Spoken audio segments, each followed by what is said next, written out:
sir. The Phoenix Suns have earned the title Best in the West, led by league MVP Charles Barkley. The Suns confidently compiled the NBA's best record and seem destined for a trip to the finals.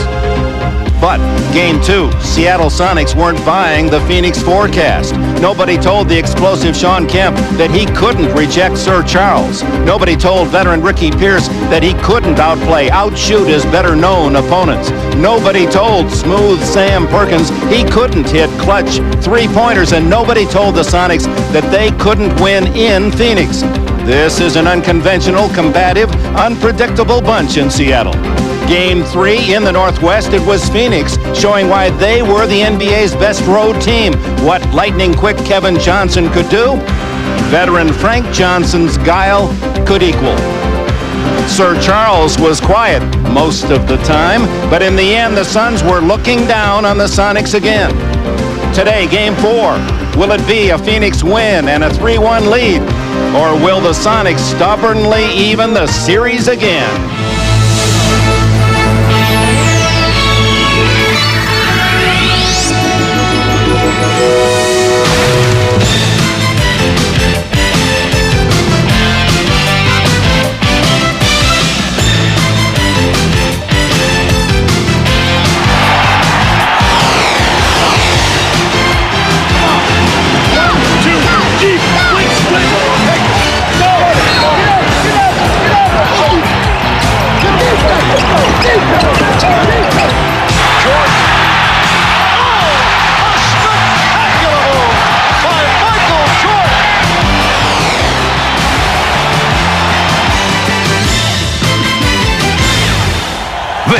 Is the NBA on NBC. The 1993 NBA playoffs. Today, Game 4 of the Western Conference Finals between the Phoenix Suns and the Seattle SuperSonics. The great Northwest, they love to cheer their Seattle team, and it goes to supersonic levels. One of the noisiest arenas in the NBA, and they're here to try to help Seattle get even 2 games all in this Western final. The Suns, after giving up the home court advantage in Game 2, rallied in the fourth quarter to win Game 3 on Friday night. A victory for Seattle would make it a best-of-3 series. Hello, everyone, and welcome aboard. Dick Ember with Magic Johnson and Steve Jones. In football, coach after coach talk about the fumbles. We need the turnovers. That's how you win or lose games, and that's the theme here as well. Well, Seattle in the regular season led the league in forcing turnovers as well as in steals.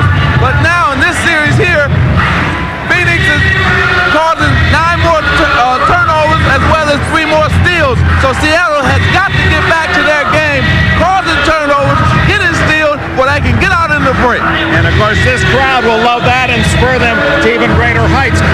George Karl made it simply, said, I like the fact my team is out rebounding Phoenix, but we're just not shooting well.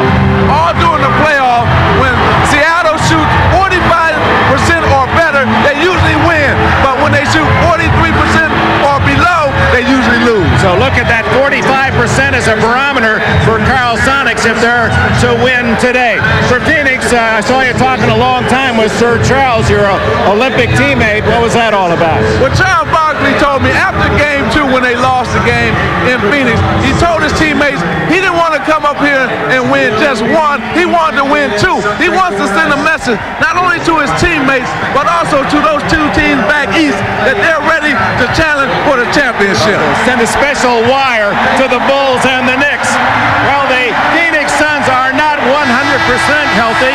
Their quarterback was injured on Friday night. With more on that, here's Steve Jones.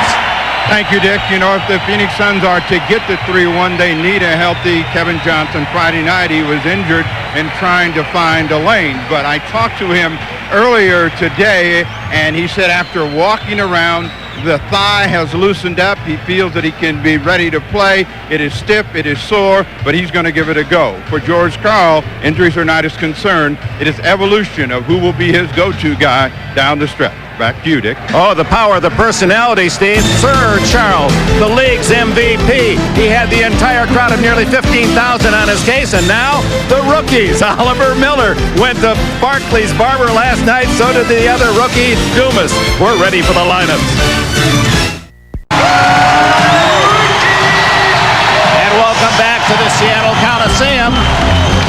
Starting introductions for Seattle, but first for the visitors from Phoenix, Kevin Johnson, Dan Marley. He's assigned to Ricky Pierce's Marley. He's had his hands full.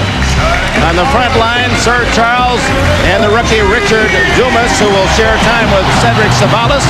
Mark West will start at center, but we'll see Oliver Miller, the rookie from Arkansas, early. Paul Westphal, many times an All-Star. His number retired by the Phoenix organization. His team the best overall record, best record on the road in the NBA this year. For Seattle in the green and gold, it'll be Gary Payton. His shooting hand has been icy. Ricky Pierce has been red hot. He's had 34 and 28 the last two games. Sean Kemp, a star that's going to get better and better. Derek McKee, he can be great or he can disappear.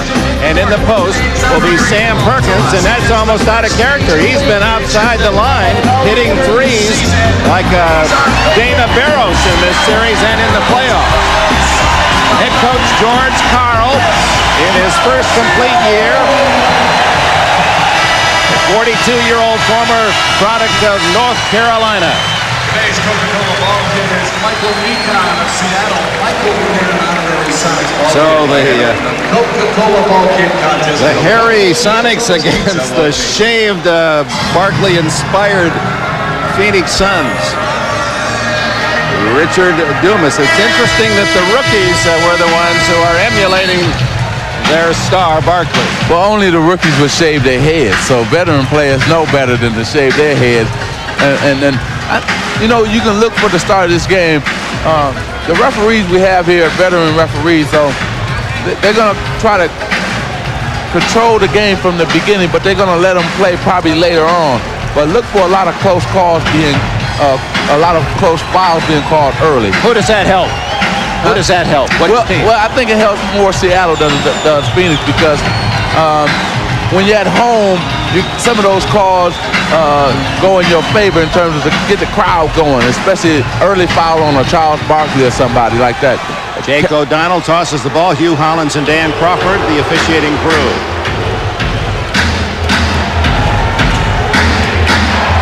Kevin Johnson gets away from Payton. Picked up by Pierce. KJ, the creator. Marley from outside the line. He didn't score a field goal until the game was 31 minutes old on Friday night. He hits one in the opening seconds today. But it doesn't matter with Dan Marley because his role is to defend and hustle and also to do all the dirty work, dive for loose balls and get his teammates going defensively. Derek McKee hits the basket and a foul. Richard Dumas. Now I felt in game 3 that they should have been going into the post a lot more. Today they start right off going right inside to attack the Phoenix Suns inside with a good move by Derek McKee. And McKee ties it with his three-point play. Dick, this is something that they didn't do. Seattle didn't do in game 3. They didn't go inside a lot, and they have players who are good post-up players. Batted away by Pierce. Dumas. Boy, what a move by the young talent. An illegal defense called less than a minute into the game. Sam Perkins called out of position. What the fans can look for early in this game, especially with Seattle on defense, any pick and roll or any pick exchange, Seattle switch every pick. So it doesn't matter big on small. If Kevin Johnson has a pick and roll with Sam Perkins involved, they'll switch that. Mark West inside from Barkley, can't hit the layup. It's back out to Marley for a three. Way off the mark. To Payton. Knocked out of bounds to Seattle. Now, reading the papers, the Seattle SuperSonics talked about they didn't run in the fourth quarter, and they felt that hurt them, their chances of winning the game. So you can look for them to be running all 4 quarters today. 9 seconds on the shot clock. Perkins. And the call goes against the home team. Perkins with a charge. Well, it was a good call. What happened was when you out that far on the court and you're coming in, you have the people. Richard Dumas have a chance to set himself and get ready for Sam to come in, and that's what happened. He saw Sam coming from a long way out. Seattle had to battle foul problems on Friday night. Their front line, 3 men, had 5 fouls at game's end. Perkins setting up for the tray. Barkley's first rebound. He had 16 on Friday night. Barkley scored only 2 points the entire second half, and his team still wins game 3. Well, because what happens, sometimes they double team him so much he becomes a playmaker, a passer. That pass off the leg of Derek McKee. Like just then, he took the double team and he passed out of the double team. So look for Charles to be doing that a lot in this game. 5 on the shot clock. Whoops, Payton reaching in. That's a delay of game. So that's one they can't give away later. Now, it's really interesting. They have Payton on Dumas on taking the ball out, and they have Derek McKee on Kevin Johnson, who is in with a pick and roll play with Barkley here. I mean, excuse me, with a pick play with Barkley. So this is really interesting how they're playing this out of bounds. It's interesting now they put another 5 seconds on the clock, and 10 showing now after Payton knocked the ball out of the hands of the man inbounding the ball. Delay a game.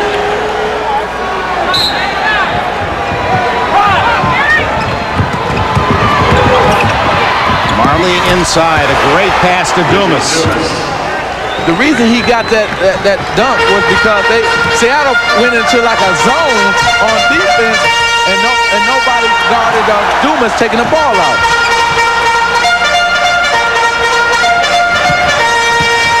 There's McKee going against Dumas.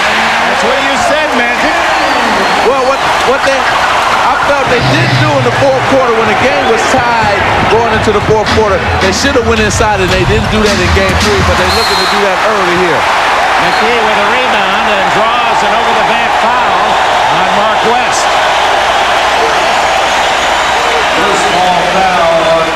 Well, here it is. Seattle's boxing out. Everybody has excellent position. There's Derek McKee going up, and he gets hit on the head.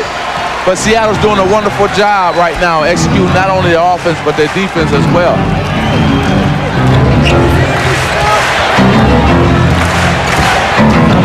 Peels off KJ. He just has not been able to hit the easy shots. McKee misses an easy one. It's tied at 5 early, and a foul on Payton. And of course, Payton and the other Sonics have been arguing that Johnson falls down and draws those fouls. Well, you know, here's a good move right here by Payton. He missed the shot. Back. They just can't get it to fall. But Kevin Johnson is a penetrating guard. He's going to drive all the time. Dumas slides inside. West with the save. Kevin Johnson's first shot off the mark. Out of bounds to Seattle. Seattle ball. Tied at 5. We played 3.5 minutes.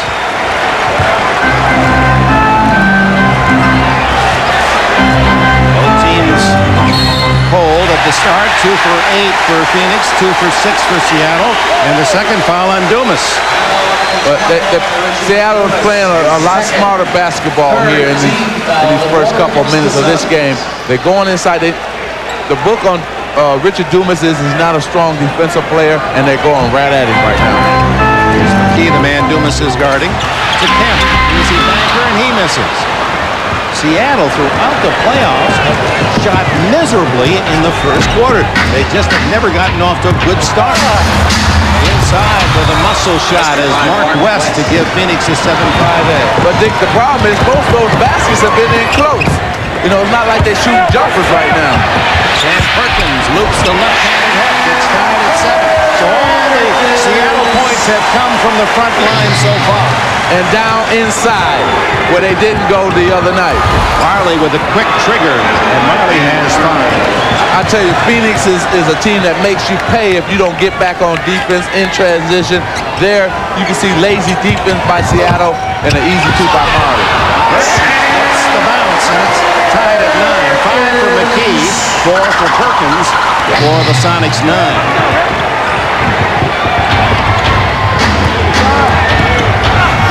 Pierce inside, and the rebound basket by Mark West. He has 4 points. He averaged just a little over 4 throughout the playoffs. Well, if everybody wants to know who this tempo favors, it favors Phoenix. They like this game to go up and down because nobody in basketball is going to outscore Phoenix.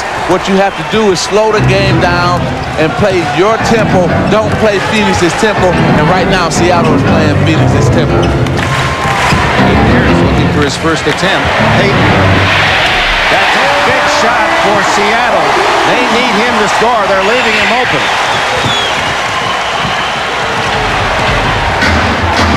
Barkley finds the line and hits a 3. Barkley, 3 points. 3 points. Barkley. And that's the bald truth. Straight up. Payton. Pierce, partially blocked by West. Ahead to Barkley. An angry slam, and it's a 5-point Phoenix lead. 5 quick points by Charles Barkley. Well, that one was triggered by excellent defense by Mark West. Beautiful shot block. He got it out and with the jump shot. Well, here it is with Child shooting first, the 3-pointer from deep. He even took a step back, and the reaction said, yeah, to the crowd, 3-pointer, yeah. As they say, Charles is Charles. Welcome back, Sir Charles. His favorite sport, he said, is boxing because the fighter's in total control. Here he is throwing a right hand of his own. He likes to talk in terms of KOs. If we got a chance for the knockout punch, I think you should do it. I think what happened other night gave us a lot of confidence, but we're in a situation now we can get 2 of them. And we actually got a free game we can play. They got to win the game, and we got to play as hard as we can. If we have a chance to win it, that's all we can ask for. But it's kind of like a free game to play, and we can go, and that's our motivation to try to go for the knockout punch. Well, what they want to do, Phoenix Suns, they want to come in here and get 2. They, like I said, it's for their confidence, for their fans, and then also for those 2 teams back east. Kemp blocked twice, and a foul, and it appears to be on Barkley. Barkley was appealing, and Hugh Hollins saying he got a piece of the wrist, but it was more question that Barkley was campaigning for. His second. Against Phoenix, shot Kemp to the free throw line for 2 shots. You know, Dick, talking to a lot of the Phoenix players and Coach Westphal, they said they can sense that confidence and that swagger that they had during the regular season is coming back right now. They felt that game number 6 in San Antonio, which they won on the road, came back from 10 down, was the turning point to getting them back to the way they were playing during the regular season right now in the playoffs. 3-point lead for Phoenix. Hand the ball. Oliver Miller is in for Mark West. To Barkley for 3. Short. Ricky Pierce yet to shoot his first shot of this quarter. Kemp inside. Overpassed, we thought, on Friday night, and there's a chance for him to go up with 1. He threw it back outside. And it appears Oliver Miller, although Kemp unable to hit one from in close, Miller has the foul. But even though Ricky Pierce haven't shot, let's look at the replay first. Goes right inside to Sam. Excellent pump fake here. Get Oliver Miller off his feet and went up for 2. Even though Ricky Pierce has not shot the ball yet, the game plan is good. Slow the game down. Let's go to our strength, which is really their inside game, and try to get Phoenix in foul trouble. And they're doing a good job of taking care of that inside game right now, that being the Seattle SuperSonics. Perkins looking for his 6th point, and that cuts the Phoenix lead to 1.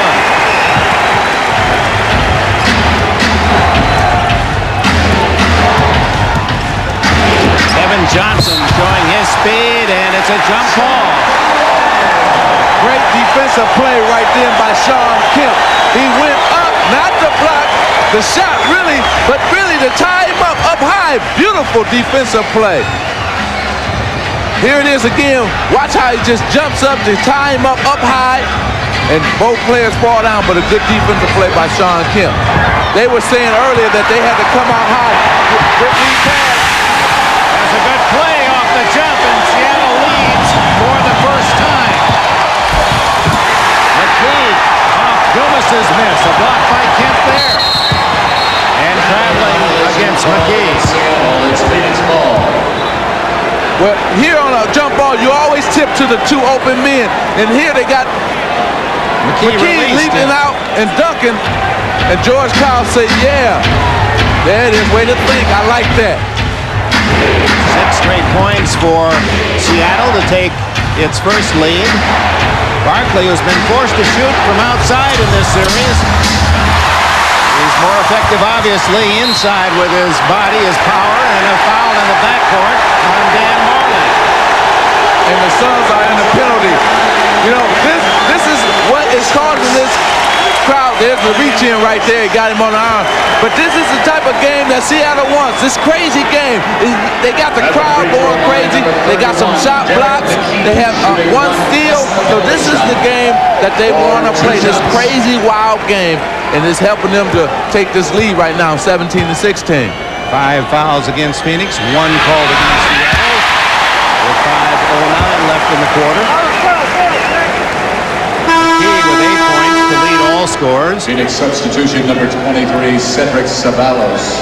Paul Westphal sends in Cedric Sabalos for Richard Dumas. Now, Phoenix going to have to be careful here from these next 5 minutes because they are in the penalty. Perkins giving Pierce his first shot. A 3-point play. That's a 9-point run for Seattle. See, one thing about it, jump shooters can always get into the game, but inside players can't. And that's why they go into their inside game first, that being Seattle, and then go to their outside game. Barkley was 7, all from outside. Pierce. Rammed home by Kemp. Basket is good. They are more aggressive. You know, in this first quarter, they're more aggressive than in game 3. They've been averaging 22 points a first quarter throughout the playoffs. They've got 22 with 4.5 minutes left in this one today. Illegal defense, and that'll cost Seattle. It will send Phoenix to the line. Well, here it is, a big offensive rebound by Sam Perkins, and he kicks it out to Ricky Pierce for his first jumper. Bingo, knocks it down. KJ shooting the technical for the second illegal defense call. And here's the follow-up of the Pierce miss. You got Sean Kemp coming out of nowhere and slam dunking. I tell you, this Seattle team is ready to play. They are so much more aggressive, and they are attacking. They're not backing off. They are attacking. Most all their points coming inside, something that was not a part of their character on Friday night. And it's Payton. That'll be his second. Well, the Seattle guards have been complaining in the papers about cheap fouls on the Phoenix team, and here it is right here. They felt this is a cheap foul. Gary Payton said, oh, man, what did I do? 22-19 Seattle with just under 4 minutes to go in the opening quarter. Johnson has it knocked away, and can he save? Off Payton, out of bounds. Seattle ball, substitution. Now they're going to say the ball is on the sidelines to Seattle in the backcourt. Here's Eddie Johnson. 0 for 6. Listen to the crowd. They're trying to help Johnson. They know he is crucial to Seattle's success. Averaging under 4 a game in this series. 11 points total. Yes, he is important. And your first shot should be a layup or a wide wide open shot. They should try to get him on for either a layup or a wide open shot.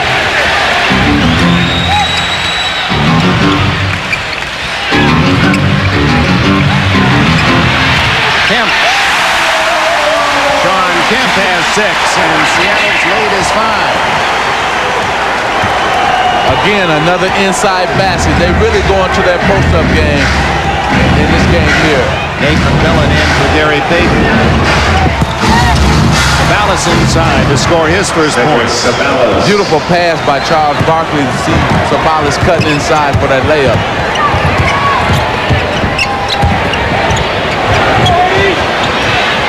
Wide open is McMillan. He passes it up to Kemp. Can't hit. Marley, does he? Keeps the rebound. It went off. Seattle out of bounds to the Suns.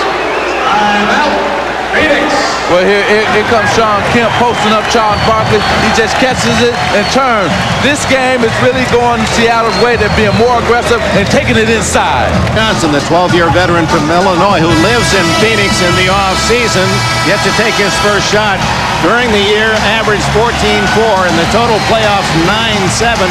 But in this series, only 11 points in 3 games shut out on Friday night. He was out 2.5 hours ago alone with a ball boy and working on his jumper. Well, he knows how important. If he gets going outside, he can turn this whole, not just this game around, but this whole series around. And he's a veteran, and those shots are gonna fall for him sooner or later. Danny Ainge with the ball makes his first appearance for Phoenix. And Seattle shooting 45% in the early going. That's the magic number underneath the Barkley. He's rejected by Perkins and others. Kemp, Perkins around the ball. The Seattle SuperSonics whole front line is so aggressive right now. Here come Oliver Miller with a beautiful dish to Charles now, but he has 3 guys sitting there waiting on him, and Sam Perkins blocks the shot out of bounds. Seattle is playing excellent team defense, cutting off all the lanes of Phoenix. Barkley misses the slam and a whistle. Then he throws McKee out the way after the dunk attempt. And then Jake O'Donnell, being the veteran official that he is, came over to tell Charles about that. Watch after this, he's going to throw McKee out the way. Here it is, good drive, got the foul there, and he just throws McKee out of bounds. And I think Jake O'Donnell said, hey, I blew the whistle. You got the foul from McKee. Exactly. 24-22, Seattle. Well, at the end here, after the foul was called, he just throws Derek out of bounds. And I think Jake was saying, look, I don't want any trouble starting. Next time, I'm going to throw you out the game or to be a technical foul. Barkley gets both free throws, has 9 points in the game. And the Seattle lead carved to 1.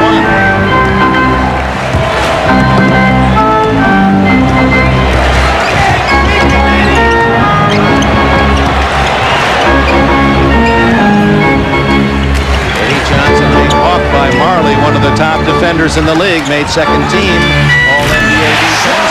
Sean Kemp has found his spot on that left side. He has 8.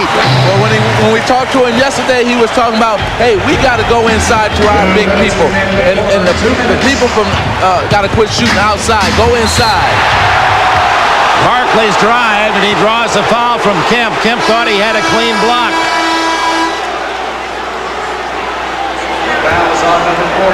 Well, here's Sean Kemp finding his spot down low. He knows he has Charles Barkley on his back, and he's just going to take it right up over him. Right up over him. And what it is Sean Kemp was telling us that, hey, they should go inside first. We should play inside out. And he was talking about cut the jump shots out. We can always shoot jump shots. Let's try to establish our post game. And here on Phoenix's side, we've seen the last 2 possessions, Charles Barkley has quit shooting jump shots, and he's driving the ball to the basket, and he's picked up 2 fouls doing that. Barkley looking for his 10th point.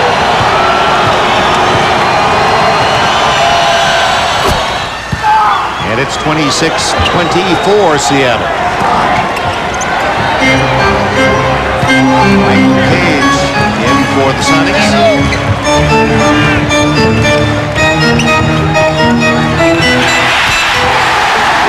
Cage rams home his first shot. They ran that play to perfection, Dick. Two men switched out on Eddie Johnson and then left Michael Cage under the basket free for the dunk.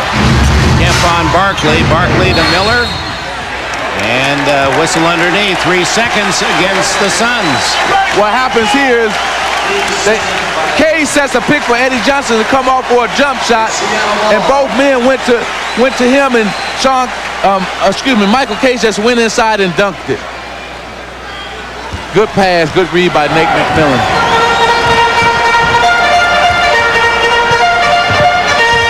McKee has the much shorter Savalas on him, but it's Kemp. Sean Kemp who's taking charge. I hate to keep harping on it, but it's that inside game. They know they had an advantage inside, and they're using that advantage. Good fake by Barkley. Boy, that was a man's drive to the basket. Oh yeah, he's upset right now. Basket is good by Charles Barkley. The foul is on number 4. Gets the basket. Well, here it is again. Sean Kemp inside. He got great position. And then Barkley coming right back on the other end. Pump fake there and taking the ball strong to the hole and then switching to his left hand for a chance for a three-point play. And to give Kemp his second foul. 13 points for Barkley, and Seattle's lead is 3. What's happening is Phoenix on the defensive end is letting Seattle post up too close to the basket. Eddie Johnson's first shot. Big, big, big. Well, that's that wide open shot I was talking about. When a shooter has been slumping, he needs a wide open shot, and he just got one, Eddie Johnson. Oliver Miller taken away by Kemp. 3-on-2. McMillan to Johnson. Oh, my! Eddie Johnson is feeling good. He's feeling good. There's a technical foul at the other end on Barkley. Well, here comes Eddie off a double pick, and he's wide open for the jump shot. Knocks it down. And that's what you have to do. Anytime shooters are struggling, you need them to get a wide open shot to get them out of that shooting slump. Good play by Barkley Seattle. called for a technical on the long pass at the other end. Eddie Johnson will shoot it. So Johnson 5 points in about a minute for Seattle. And it's an 8-point Sonics lead, and they have this crowd really involved as Barkley gets the technical foul. Well, I think what happened was last time Charles didn't get a technical for pushing Derek McKee out of bounds, but this time when he pushed Michael Cage after the ball had already went out of bounds, they called a technical on him. And he best watch his mouth now. Yeah. And this crowd is hollering Eddie, Eddie. They sense the importance of this game and how important it is to have Eddie Johnson shooting well. Phoenix with its 2 sharp-shooting long-range artists, Ains and Marley in there. Eddie Johnson with a foul. Foul on number 8. Eddie Johnson, his first.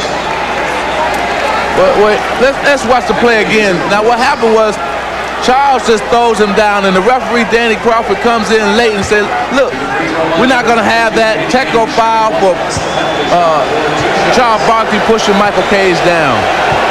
Goes back to that warning, Jake O'Donnell early. Well, like I said, they will not let this game get out of hand.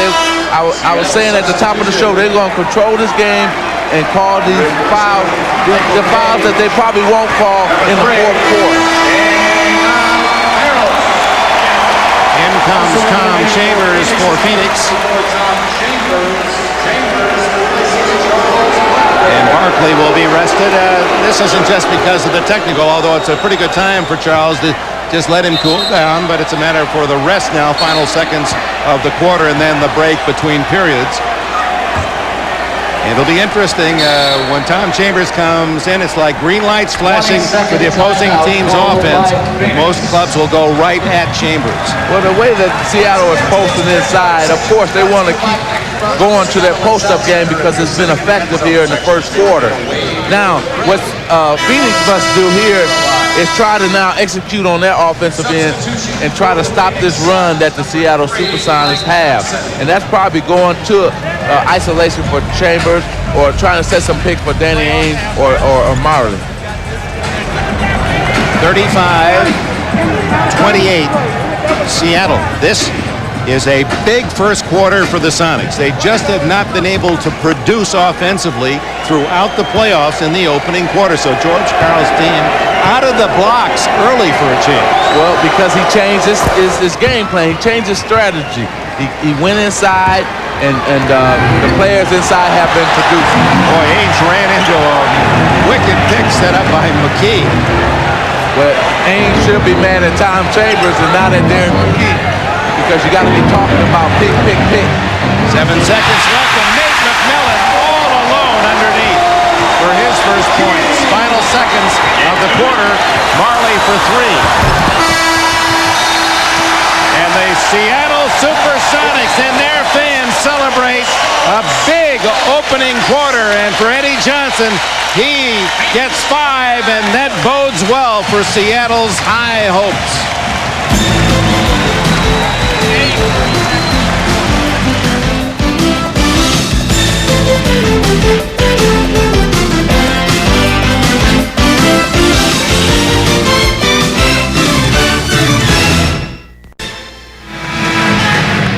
Steve Jones back in Seattle. Just a second ago, I talked to the official, Dan Crawford, and he gave the explanation for the technical. He said that Charles Barkley pushed and elbowed Michael Cage, and that was the reason for the call. Prior to that, I went over to the Phoenix huddle, and Paul Westphal is less concerned about the inside game, and he's more concerned about the defensive pressure on the ball. We'll see if they pick it up here in the second quarter. All right, thanks, Snapper. The Sonics with their biggest lead as we open this second quarter, and Barkley still debating with Mr. Crawford. An 8-point lead for Seattle. Their playoff average in the opening quarter, we told you they've had their trebles, 21 plus. They got 37, by far their best quarter of the playoffs. Their previous high was 28 points. And that's going to be on Johnson as Marley pushed forward. Chambers, rather. And Eddie didn't like it because there's a rule that you have to give him some room to clear through for a shot. And Tom did a little acting job there. Here it is again. So Eddie clears through, see? But he cleared through down low and not up high. So it was a little acting job by Tom Chambers, and he drew the foul. But that was not a foul on Eddie Johnson.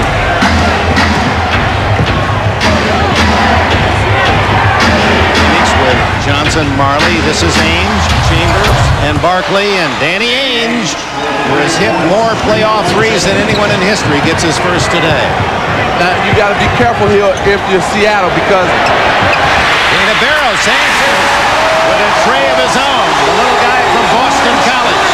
And get back what I was saying, because this is a dangerous group that the Suns have out here, because they've been playing well all playoffs. The bench scoring, we've been talking about it, so Seattle must, here it is right now, Tom Chambers on a move and a bank shot, so here it is right here. Seattle must bear down on that bench. Dana Barrows comes out firing. His first 2 shots equal 5 points. And Seattle fans were wondering where was Dana Barrows in Game 3, because if they need outside shooting, they were saying he could provide it for them. Barkley switching right to left, hit that one in traffic. But it was the penetration of Kevin Johnson that made that shot possible for Charles Barkley. Seattle by 6 with 10.5 to go in this second quarter. And illegal defense for the first time called against Phoenix. See, KJ has been penetrating all this series. And here, another great job by him again, drawing the defense, kicking to Barkley for the easy layup. And he's back to full strength. You can see now he has nothing, no braces on his legs now or on his knee, and he's really feeling comfortable. And he's got his speed and quickness back now. Meanwhile, Seattle with the ball have made 8 straight field goal attempts. Barkley on Perkins. Barrows 2 for 2 off the bench. Slides under Ainge, and a foul on Ainge. But Dana is upset too, because Dana Barrows feels he should be playing not only during these playoffs but all season long. Now here he is, isolation with Danny. He fakes like he's going baseline, but he actually comes back to the middle, and Danny kind of caught him with his legs. Barrows. Rattles in 3 straight. That's 9 in a row hit by the Seattle offense. Well, he's talking to George Karl saying you should have been playing me before now, but I'll take this playing time that I got right now. Well, remember, Barrows was the star in that Game 7 against Houston here. Yeah. Marley for 3. His second of the game. Boy, it's become a long-range contest all of a sudden. And let me say that I haven't seen this type of shooting in the playoffs in a long time by both teams. There's a turnover. Barkley just does save it. No, he doesn't. Barrows was able to knock it off Marley's knee. Well, what happened is Seattle is doing all the little things right now. They're hustling. Right there, Charles tries to save it, and he does. And Dana Barrows knocks it right off of Dan Marley. Timeout with 9:28 left in the half. A look outside of downtown Seattle, Boeing Field, and that's the very first 747 constructed. That's 747 number 1, and of course the aerospace industry is so important to this community and influenced the nicknaming of this Seattle NBA franchise, the SuperSonics, and they have been that in the early going on this Sunday, shooting over 60% in the first half. But Dick, they're mixing their offense up very well. Inside-outside game is going. And I think they established their outside game early, and that's paying off for their outside game, establishing their inside game. Perkins with Barkley. Ainge. Marley. Can't hit the runner. Chambers with the loose ball. Marley backs it to Chambers. Stolen by Eddie Johnson. And the foul on KJ. I tell you, the Phoenix Suns are still battling hard. That time they had about 5 opportunities that just didn't fall for them, but they're hustling too. And they can feel good about this game because as well as Seattle is playing, the Suns are only down 5 points, and here's a foul right here by KJ.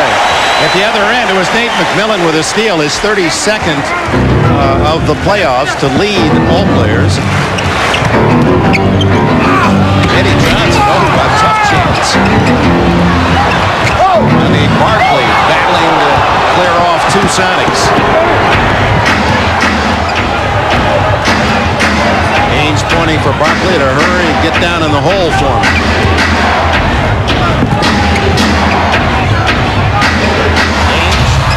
Outside the arc has another tray. 44-42. Boy, those 3-point shooting of the Phoenix Suns getting them right back in it. So Barrow says, how about this one? Too short. Johnson steals it from Kemp. Couldn't go coast to coast. Now it's McMillan the other way. Perkins denied by Ainge. And a foul on Ainge. Okay, we're going to go back to that Danny Ainge 3. And what happens is, watch how Sean Kemp runs out at him. He doesn't come out with his hands up. He came out with his hands down at his waist, and Danny Ainge just knocks it down. He now has 181 playoff trays. Tremendous, as they might say down there in Phoenix. Past Michael Cooper, your old teammate, who had the record at 124. Danny Ainge, speaking of guys coming out here shooting early, when we came to practice here, they didn't have practice till 10:15, and we got over here about 9:30 yesterday, and he was out here shooting. So Danny Ainge takes a lot of pride in his 3-point shooting, and he told us yesterday also he wants to be in the 4th quarter and takes the big shot.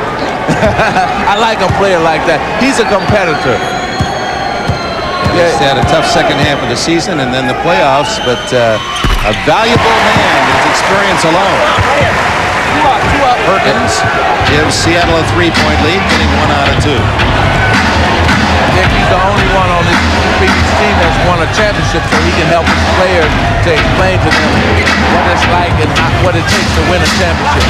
The penetration of Kevin Johnson to give Barkley that shot. I tell you, KJ is back, and this is only a one-point game right now, so Seattle better be careful. This is the lineup that won it for Phoenix in the late-going Friday night. Dana Barros. He has 9 points in the quarter.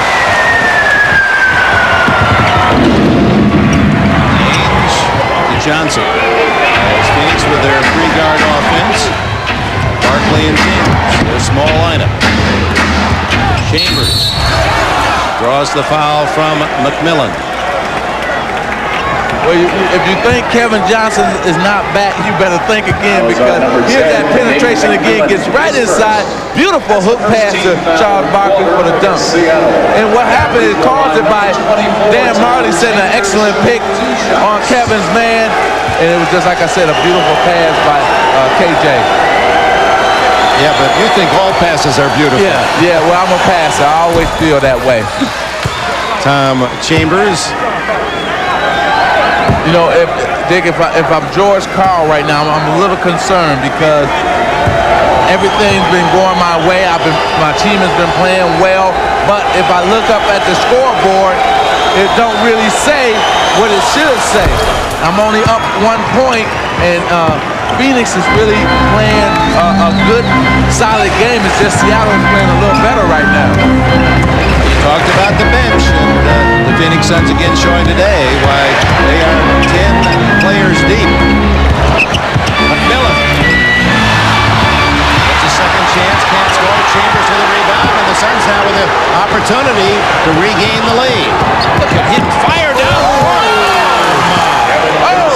But you said the trick play that he did on a couple of guys was just beautiful. He looked like he was going to cross over, and he didn't, and he took it all the way. George Karl wants a timeout. Oh, man. The replay's got to show you this. Watch, he fakes like he's going to cross over. He didn't. He faked here like he's going to cross over. He didn't, and he switched to his left hand. Oh, man, he got me excited. Watch how he head and shoulder fake right there, flew past him, switched to his left hand. I'm not going to even talk on this one. I'm going to let him just do his thing. There's nothing left in your tank. 6:33 left in the match. Kevin.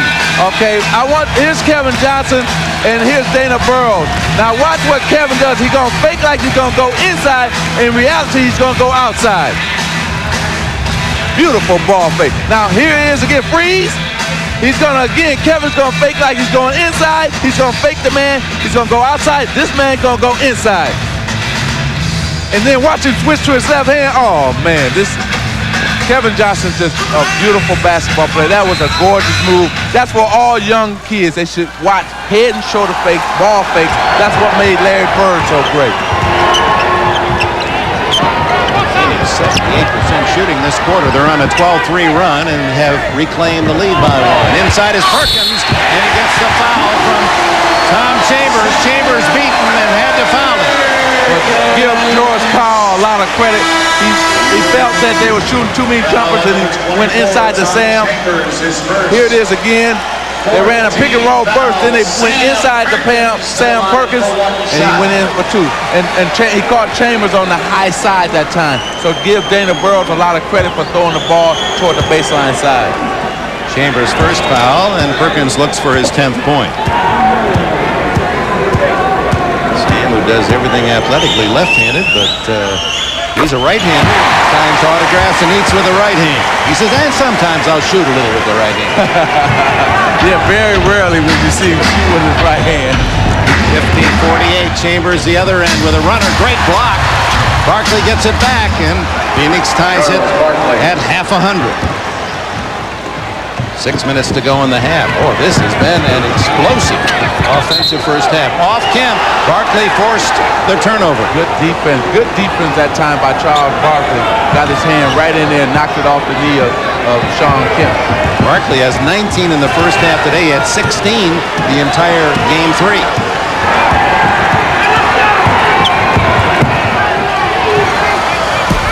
Chambers, rebound by Barros.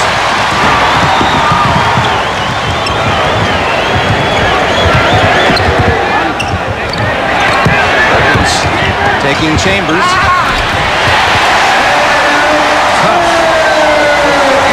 Well, see, you got a low post player in Sam Perkins against a weak defensive player in Tom Chambers, and it's really going to the benefit of the Seattle SuperSonics.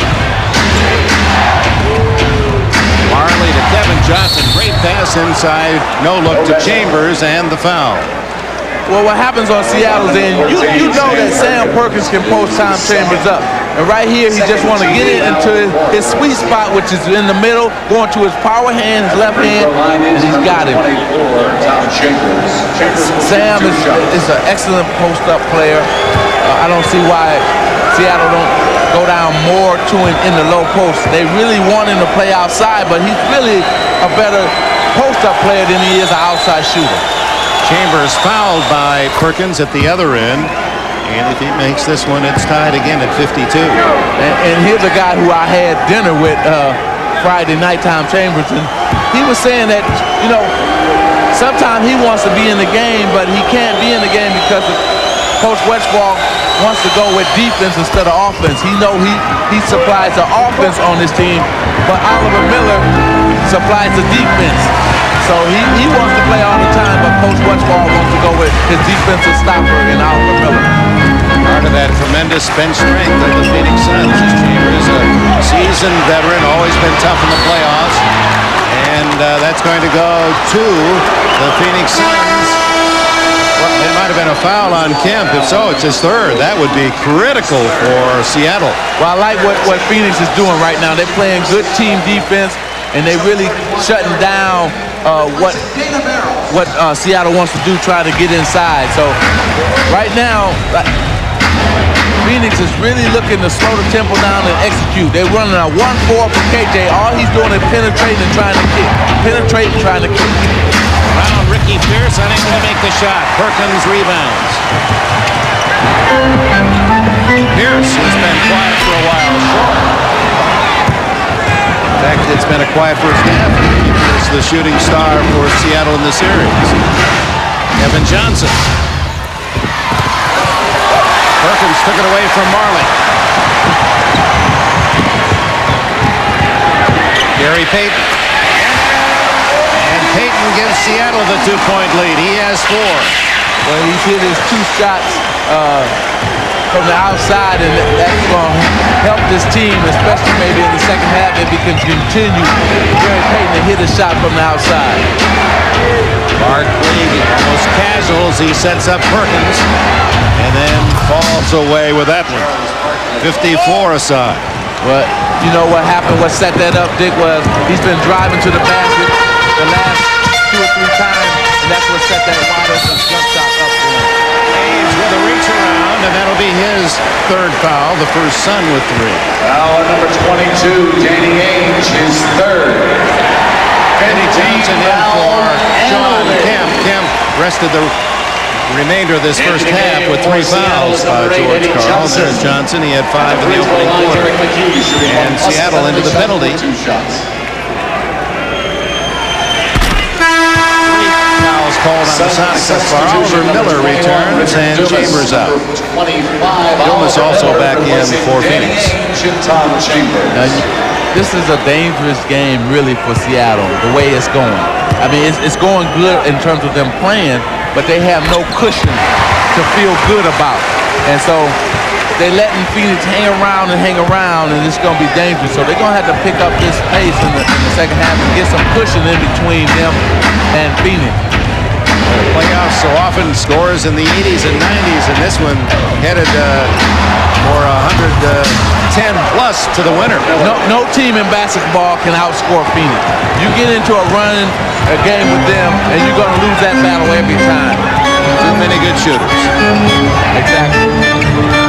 Tied at 56. More than 3 minutes to go before the intermission. We'll be back to New York for all the news of the day. And there's a technical foul against the Suns. Their second illegal defense. Well, Kevin Johnson sat in the lane and didn't go through with Payton, and that's what he got called for. Speaking of news, the latest on you is that you're a candidate for the LA Clippers coaching job?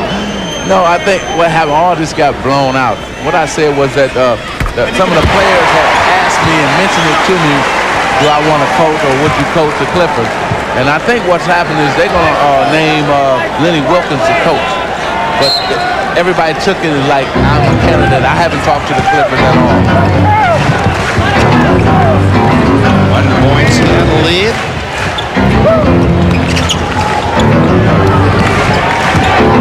Perkins with a drive. And the Sonics get another chance.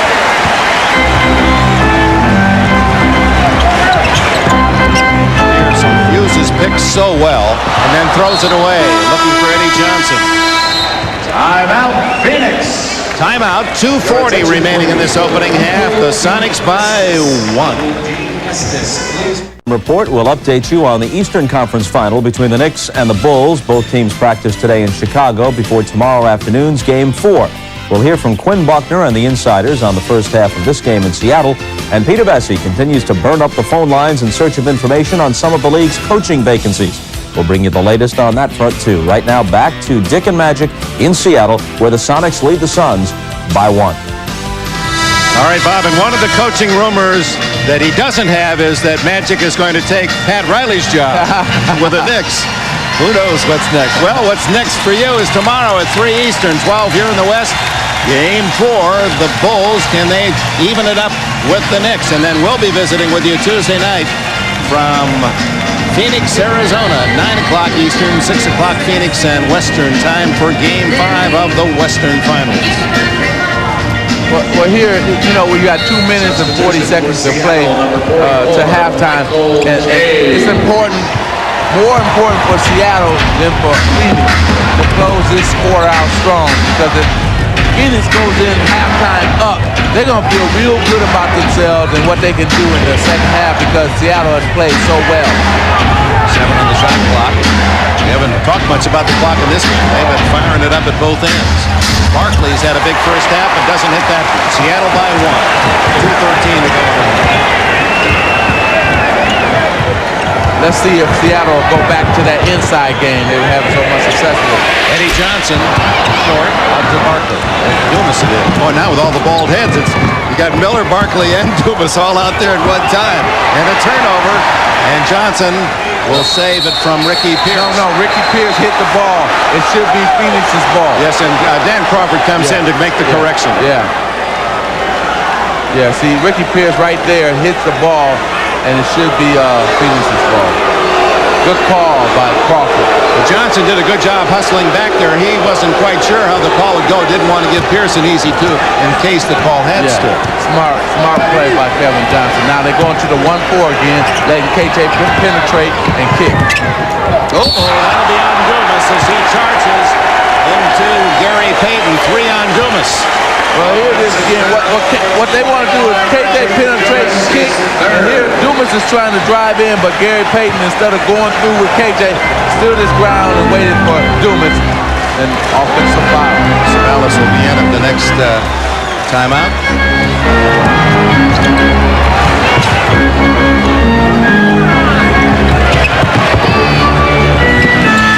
Ricky Pierce earning a tough 2 from 8 feet away. He has 5 points in the half. Over Miller. Derek McKee to Payton. Good move by Payton. He just told KJ he got a crossover move of his own and put it right on KJ and went in for 2. 6 points for Payton, and Seattle builds its lead to 5 points. Final minute. We should say final minute, first half. That much scoring. Guy couldn't get it off. That'll be traveling or a jump ball. Dumas inside. Derek McKee, the defender. Well, here it is. Payton caught KJ retreating back to the basket, and he crossed over on it. Oh, beautiful move. Laid it in for 2. He caught KJ thinking he was going to go to the middle. He crossed over and went to the outside and laid it in for 2. Johnson out to Marley. Time for Phoenix to get 2 for 1 here if they get the ball up. 34 seconds as Barkley walks in and now has 23 points to lead all scorers.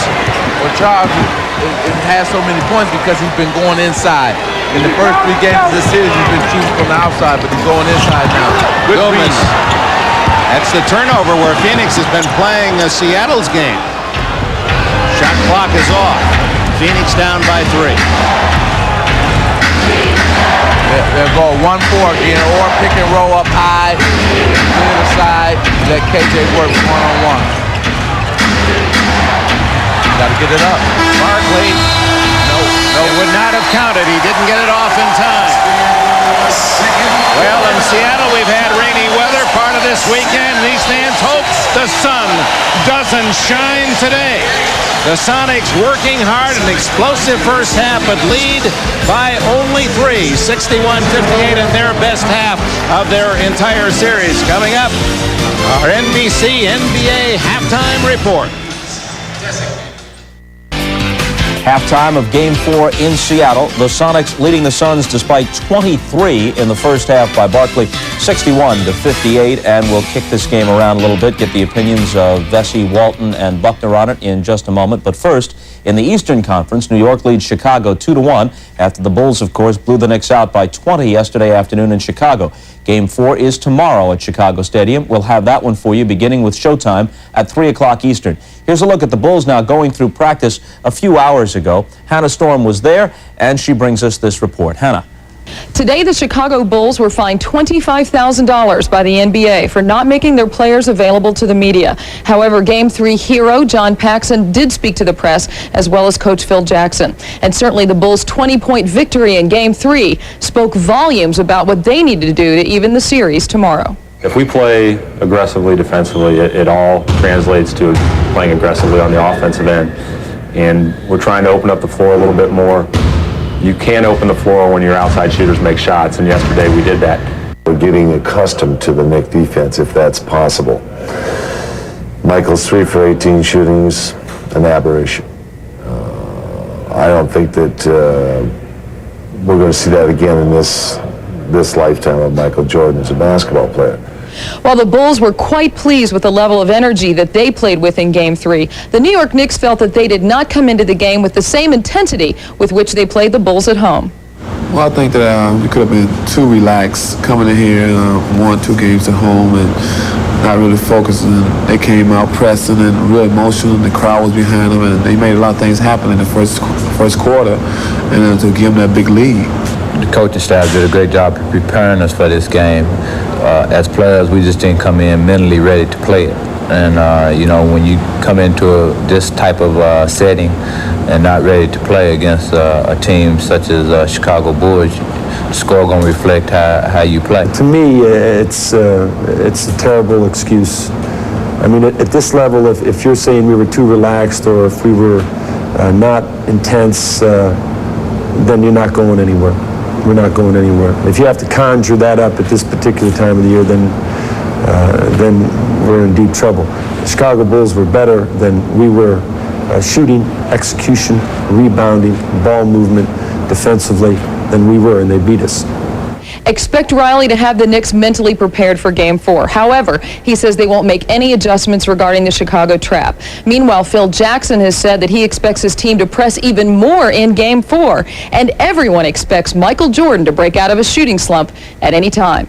That's the story from Deerfield. Let's go back to Bob in New York. Hannah, thanks a lot. And when we come back after a commercial, we'll get the thoughts of Quinn Buckner and the Insiders on the first half in Seattle. That's after a message from Prudential and a word from the NBA. Stay with us.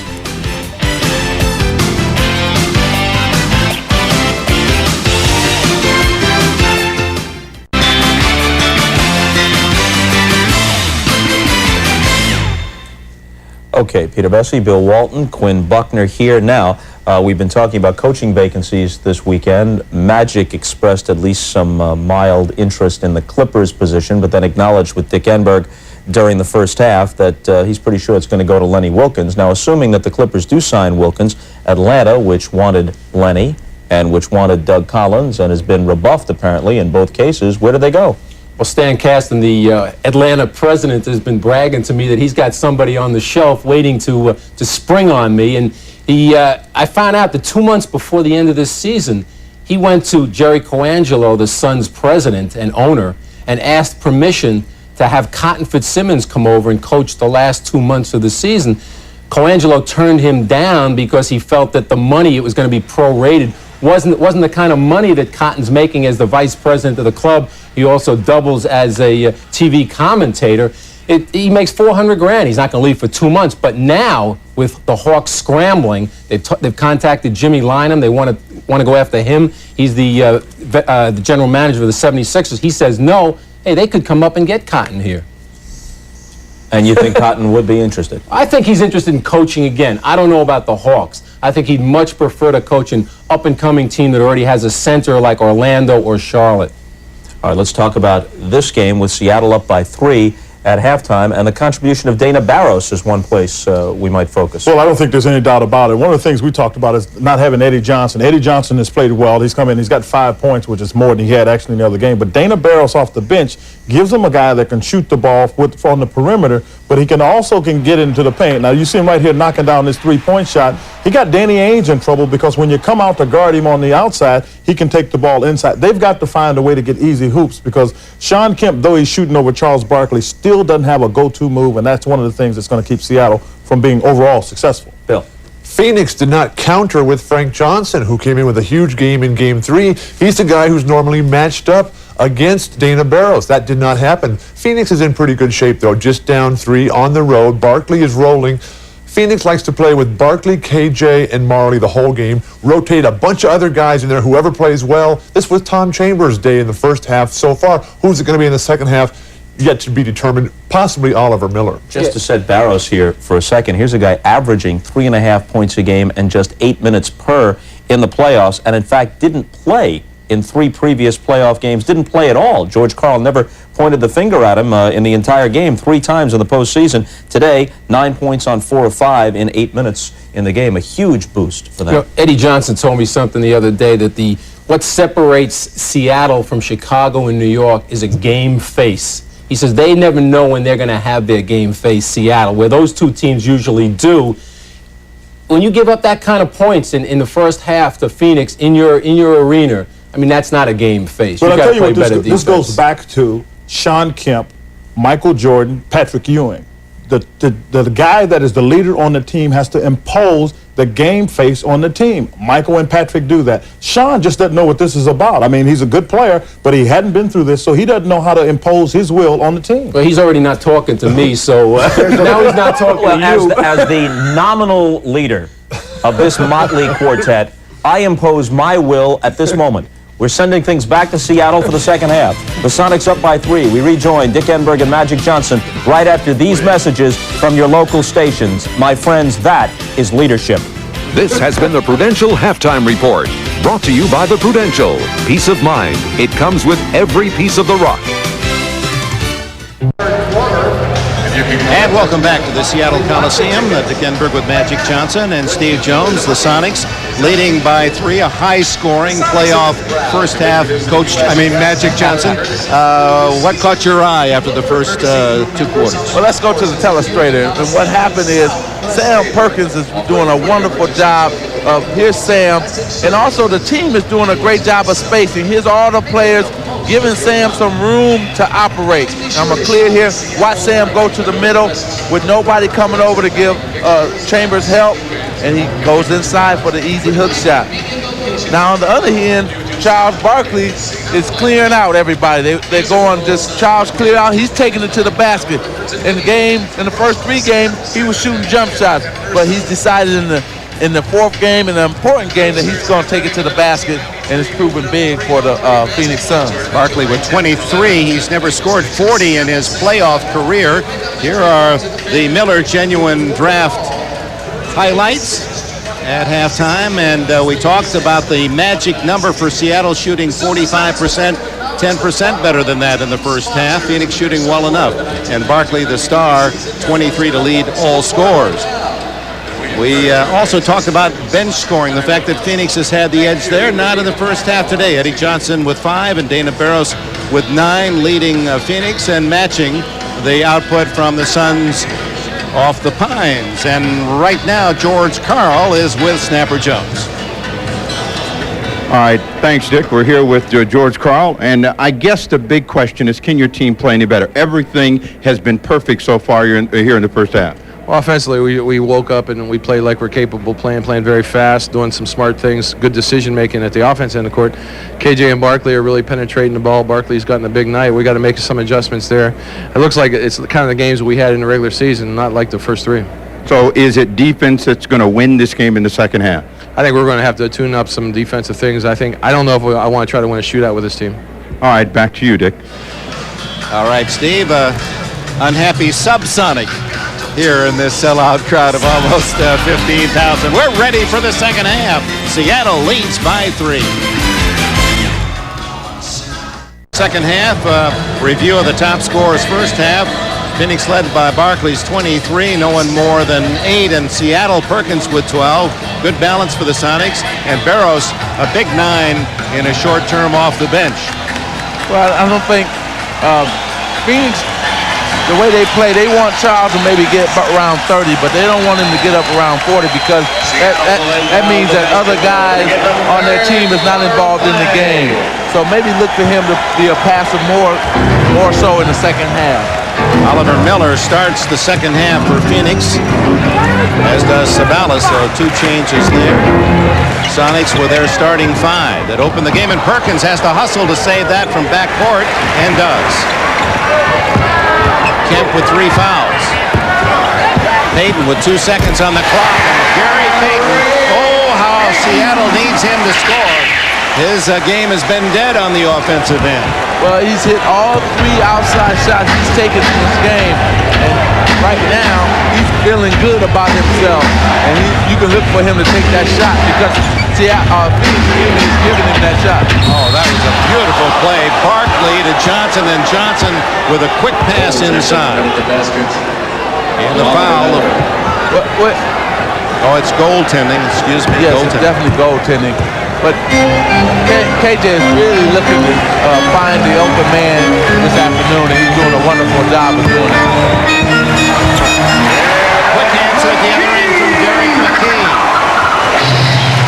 I think they were listening to me the other day because now they're going inside and going to the mismatches because I was wondering why weren't they going inside on Friday night because they do have the advantage of a post-up game over Phoenix. Whistle underneath from Jake O'Donnell, and it goes offense. 3-second violation. Oh, well, here's Big Oliver going inside, and then to McKee here on this end.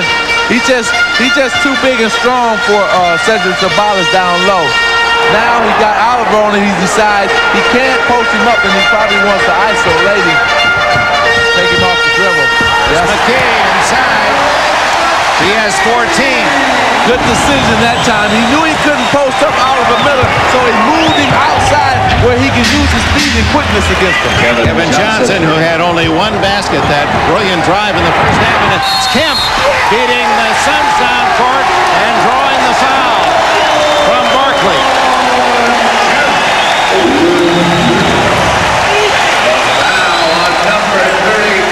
Okay, here it is right here, the isolation right here, Derek McKee. And what's happening is he had just hit a post-up move. Now he's going to use his quickness to beat Miller to the middle and just come right over him for a hook shot. Kemp unable to complete the 3-point play. That was his first point since the first quarter. Barkley too long with his pass. 69-62, Seattle. Kemp, gimme at the other end, and this is what the Seattle SuperSonics love to do. And Phoenix, stunned, will call timeout. This matches Seattle's biggest lead at 9. Well, what happens is they're catching Phoenix in transition, and Phoenix is not getting back. Oliver Miller slammed the ball down. Frustration is setting in on the Phoenix Suns, but you got Seattle playing excellent basketball.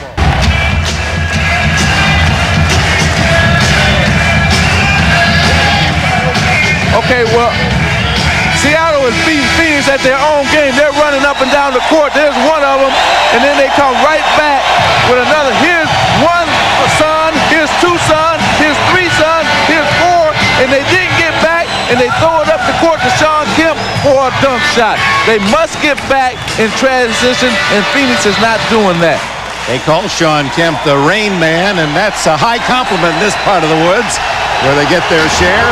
And he's just thrown a couple of raindrops through there in a hurry. A 9-point lead. Barkley was disgusted with himself in that recent exchange, threw down his mouthpiece. Kevin Johnson can't connect. Sabalas does on the follow. Well, right now on the front line scoring, Seattle has 40 points, and with that 2 points just in, Phoenix has 31. But out of that 31, Barkley has 23 of those, so they're going to have to get some more of their front line to score more points, that being the Phoenix Suns. Meanwhile, Seattle, that's what you're talking about, have to move the ball inside, and they are doing that. They're posting up very strong and getting easy shots underneath. Barkley unable to hit the outside jumper. McKee on the run. No whistle. McKee has 16. He felt that Dan Marley was still moving. Excellent move there by Derek McKee to come in, and it probably was a good no call.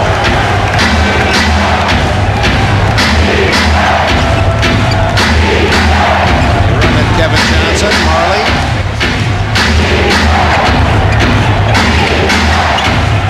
Oliver Miller with that big wingspan, but so does Sean Kemp. That was a 24-second violation. And that last hoop here it comes right here. Kicks it to Derek McKee, and Dan Marley didn't stand his ground. He kind of bailed out. Now, what Phoenix has to do on their offense is be more patient. They're not patient enough. And Seattle is going right to that same matchup again. And he blew it that time, Derek McKee. They're going back and forth. Now, this is coaching to me. George Karl's doing an excellent job. They say I'm from the old school, but if something is working, you keep going to the well runs dry. Here it is again. McKee spins on him. He had been going to the middle all the time, and this time he faked to the middle, went baseline. And this is what they didn't do Friday. They didn't go to the post-up game, and that's why they got beat.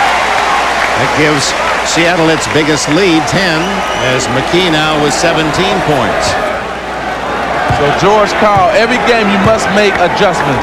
And right now, so far, George Karl has made the adjustment from game 3 to game 4. 11 points, the Sonic advantage.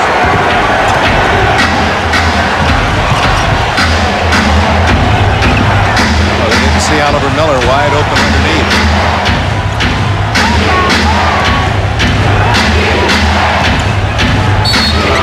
That's going to be a foul, reaching in on Seattle. Now the fans can see what happens when your offense is going good. Your defense always picks up. Now Seattle has got their pressure way out court now. Look, hands on him. He's looking to really body up against him, but it's already he got the foul. But that's what happens when you got good offense going. Then your defense goes good as well. First on Ricky Pierce. Phoenix with a new 24. Marley from long range, way off the mark. Nice save by Sabalas, and then out of bounds off McKee. No, Sabalas had his foot on the baseline. And then on the return of that, Dick, when you're struggling, Dan Marley knocked that down probably 50-40% of the time. But because they're struggling on defense, now they struggle on offense. Here's the matchup again. McKee inside. Now Perkins for three. Sabalas rebound. Almost taken away by McKee. And it's out of bounds to Phoenix. They're just throwing any kind of flow that Phoenix had in the first half. They don't have it anymore in the second half. And so they must now maybe go to Charles on an isolation or something and get some of that flow of the game going back their way, some of that momentum that they had in the first half.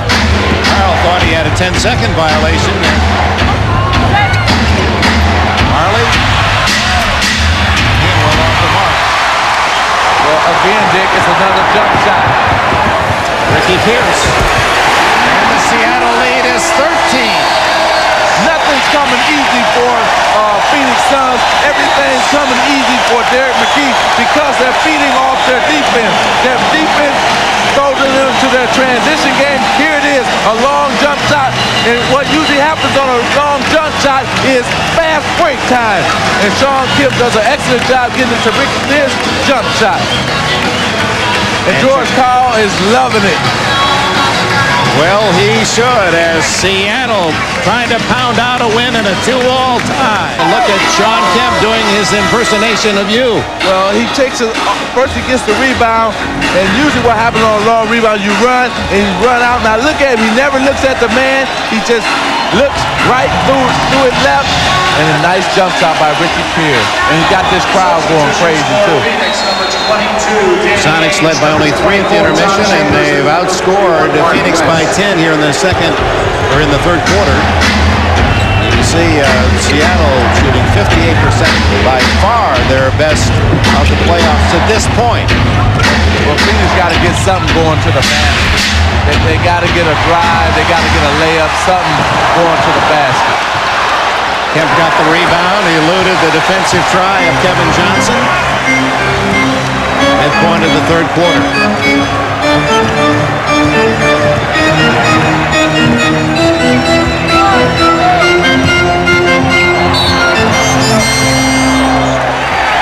Foul on Barkley. His second. Steve? All right, Dick, Paul Westphal very calm in the huddle, but what he was trying to get his team to understand is where the pressure is coming from and how to relieve it. Kevin Johnson and Charles Barkley are to be the primary ball handlers. Everybody else get themselves in a position to shoot. He wants better defensive pressure on the ball. Kemp with a good save. Thank you, Steve.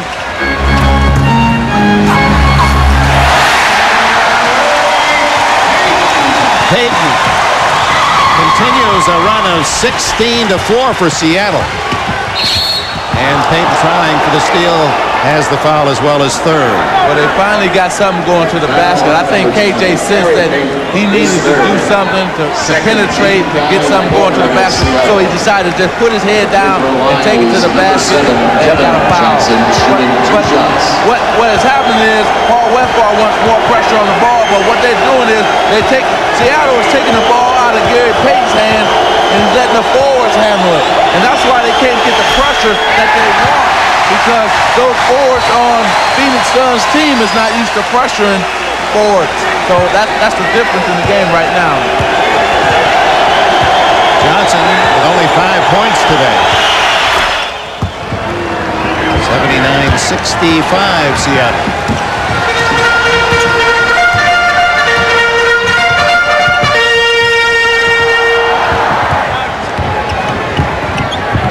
Payton feeling more confident. A long rebound to KJ.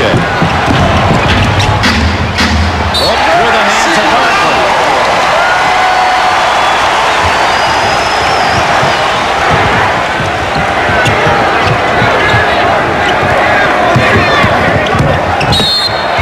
And Johnson a reach around. The pick and roll was coming in, and Payton decided to spin baseline, and Kevin reached in, they called a foul on him. And also a technical foul as well on Kevin Johnson. Johnson continued to argue, so he gets a T as well. You can tell that he was upset. That's his reaction after the foul was called.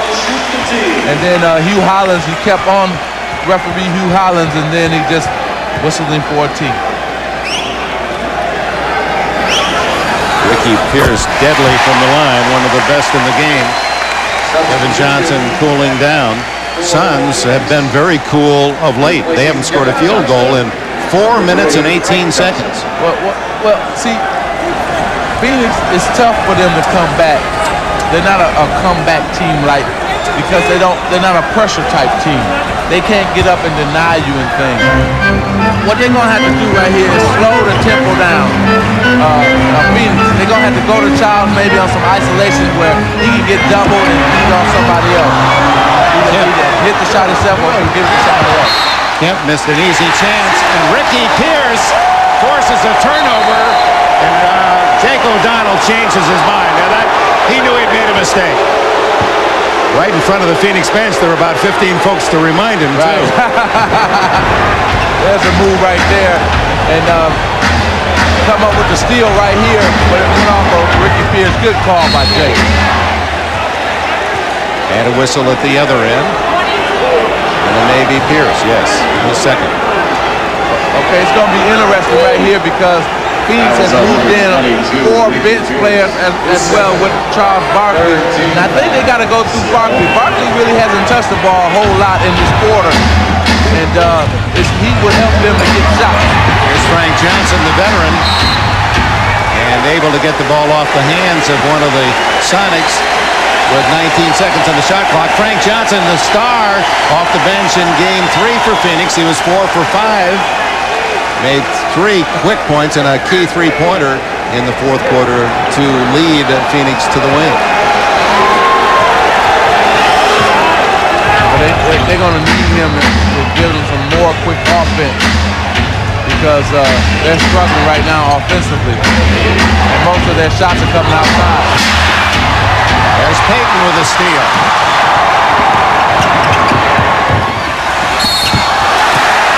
And Perkins fouled by Barkley, his third. See, what's happening is right here, Charles Barkley and Tom Chambers went up to Frank Johnson. Here's the steal right here. He goes up, he loses the ball, but I think it was knocked away by McKee. And then they went down the court. And Sam Perkins, he kicked it to Sam Perkins. Charles fouled him. Now, what happened, Phoenix Suns, they all gathered at the free throw line. And Charles is right here trying to get Frank Johnson's attention. He's trying to let him know one player cannot do it by themselves. And that's what he felt Frank was trying to do. He was trying to make something happen by himself. When you come back, you got to come back as a team. And Charles is trying to let him know that, come through me, I can either get a shot or I can create a shot for you guys. It's been a real drought for the Suns. High-scoring Phoenix Suns have been shut out for over 5 minutes from the floor. Chambers, he misses. Barkley, his first points of the second half. Turnover to Phoenix. If Phoenix is going to come back, they got to go through Child. He wants it now. He wants to make something happen. West away by Kemp from the backside. Barkley can't hit. Perkins rebounds. Less than 4 to go in the third quarter, and it's been a huge period for the SuperSonics. Phoenix is just struggling so much offensively, and then Seattle is doing a great job of reading the mismatches and going to them. Perkins, rebound by Frank Johnson. Played at Wake Forest, 3 years in Italy, his last 3 seasons, Frank.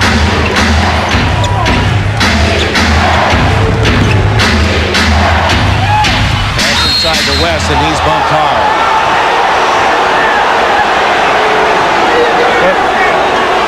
Seattle has been playing swarming team defense all afternoon. Here's another example of that. Sean Kemp coming to help out and block the shot from behind. Kemp made the foul on the last play on Mark West, his 4th. Barkley rested. Marley replaces Charles Barkley into the game for Seattle. Dan Marley replacing Barkley, who goes all the way to the end of the bench. I think that says something. He's unhappy with himself. He's unhappy with his team's play. Well, you know, it's interesting to sit here and look at the Phoenix team and what team they have out on the court. Because you got Mark West out there. Right now, you really need offense. There's Tom Chambers with a jump shot. You really need offense. And Mark is out there because Seattle's been posting them up so much that Mark is their best post defensive player as well as out of the middle, and they must go to him a push that time. Foul on Tom Chambers is second. 24, Tom Chambers is second. And Charles is really he's buried at the end of the bench, and he's very unhappy right now. Eddie Johnson in for Ricky Pierce. Westfall's team throughout the playoffs this position where they found themselves facing such a big deficit. At this moment, it's 13 points, and Perkins with a chance to raise it to 15.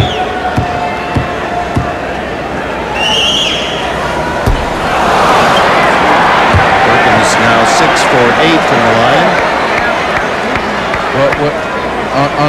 On the other end, on Phoenix, they must now find out who they're going to go through in terms of getting them some offense. Maybe it'd be Tom Chambers because I don't know if anybody on Seattle's team that can guard him. So it's going to be interesting to see what they're going to do offensively because they've been struggling. Chambers at the three-point try. Payton on the run. Oh, they're going to call that traveling. 1 hot 2 minutes. Yep, excellent call that time. Let's see. I'd say this: when you're struggling offensively, you got to go to the basket. You can't settle for that three-point shot. It was a good shot for Tom, but you got to take that to the basket now and try to get something going to the hoop because they've been settling for outside shots this whole third quarter. Vincent Askew, number 17, in for the first time for Seattle. Replaces Sam Perkins. You see Richard Dumas getting ready to check in as well. 14-point advantage for the Sonics, who are up by only 3 at the intermission.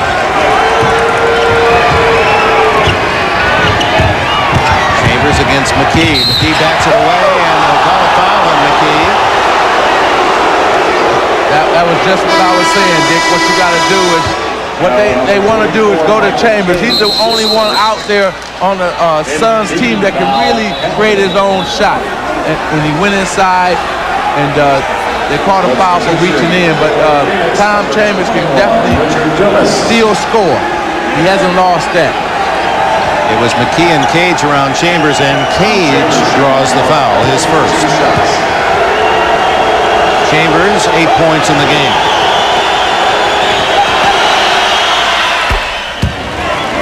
Did you notice all that when you were taking free throws, and you played in this building a lot, and they certainly tried to distract you as well? Did you think about it at all?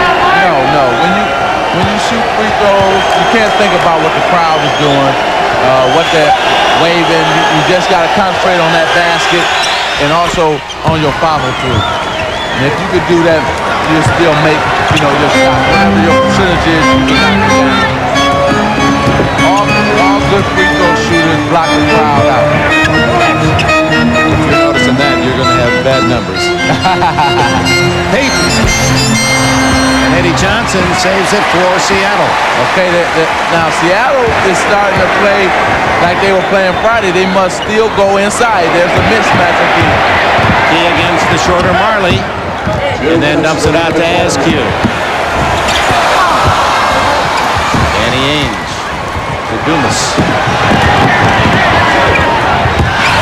Marley takes it.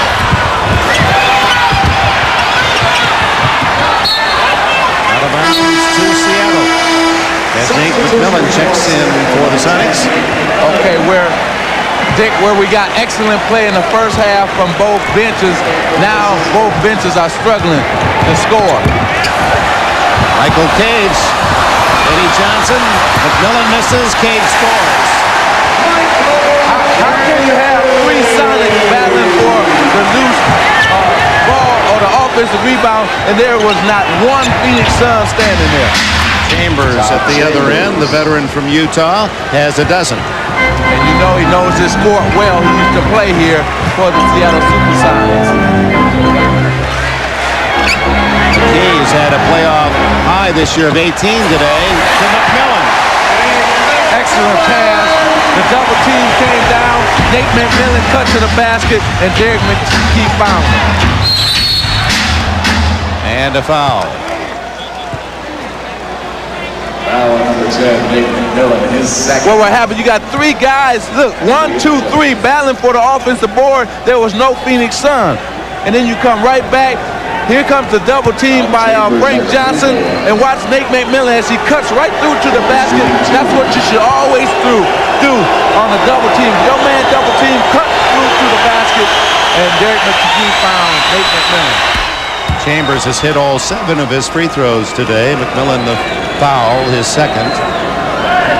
And you know what, Dick? I've watched Seattle play through this whole playoff. This is the best game that they have played in the playoffs. Including the Utah and the Houston series. They've really put their outside-inside game together today, this afternoon, so far. And this third quarter has maybe been their top quarter in terms of shutting out the other side and scoring as well. Johnson can't hit. Oh, no goaltending there. Fans wanted it. Haynes goes the other way. Frank Johnson hits his first shot of the second half. And it's an 11-point game. Final seconds, third quarter. There's Johnson. Picks off McKee and then throws it away himself. McMillan.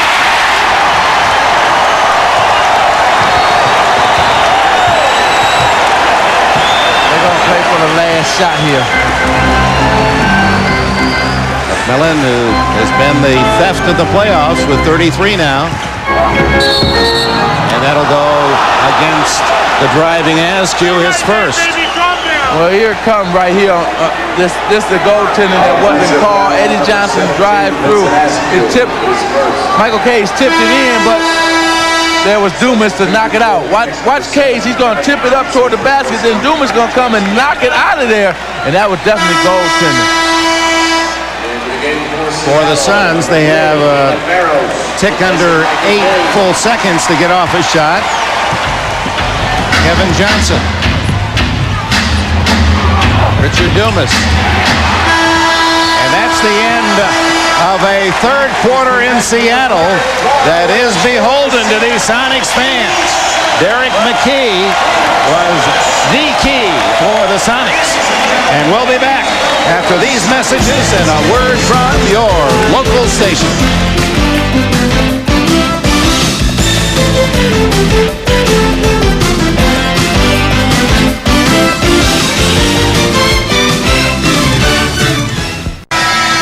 Welcome back to the fourth quarter. The Sonics lead by 11. Sean Kemp knows that Seattle has to change its habits these last 12 minutes. We struggled in the fourth quarter, I think, this whole playoff as far as communicating, executing plays there. Somehow, somewhere we're going to have to get the ball. We're going to have to get the ball to myself, Sam or Ricky. I think that's got to be our first three options.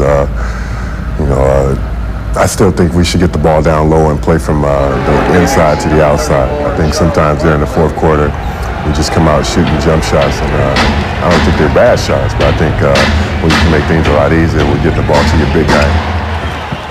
And speaking of the big guy, for Phoenix, it's Barkley who misses. He scored only 2 points in the second half. He had only 2 in victory on Friday night in the second half. What happened, he only got up 3 shots, and that was a good decision by Coach Paul Westphal, is to go inside the first play right to Barkley. And also we should pay attention to see what happened with Sean Kemp, talking about they got to continue in this quarter to try to go inside and score baskets inside. For the left hand as Kevin Johnson and Barkley bangs in the rebound, and the lead cut to 9. And the Seattle SuperSonics better be careful here, because this game is not over. Dana Barrowson had 9 big points off the bench in the first half. Eddie Johnson against Marley with a spin move.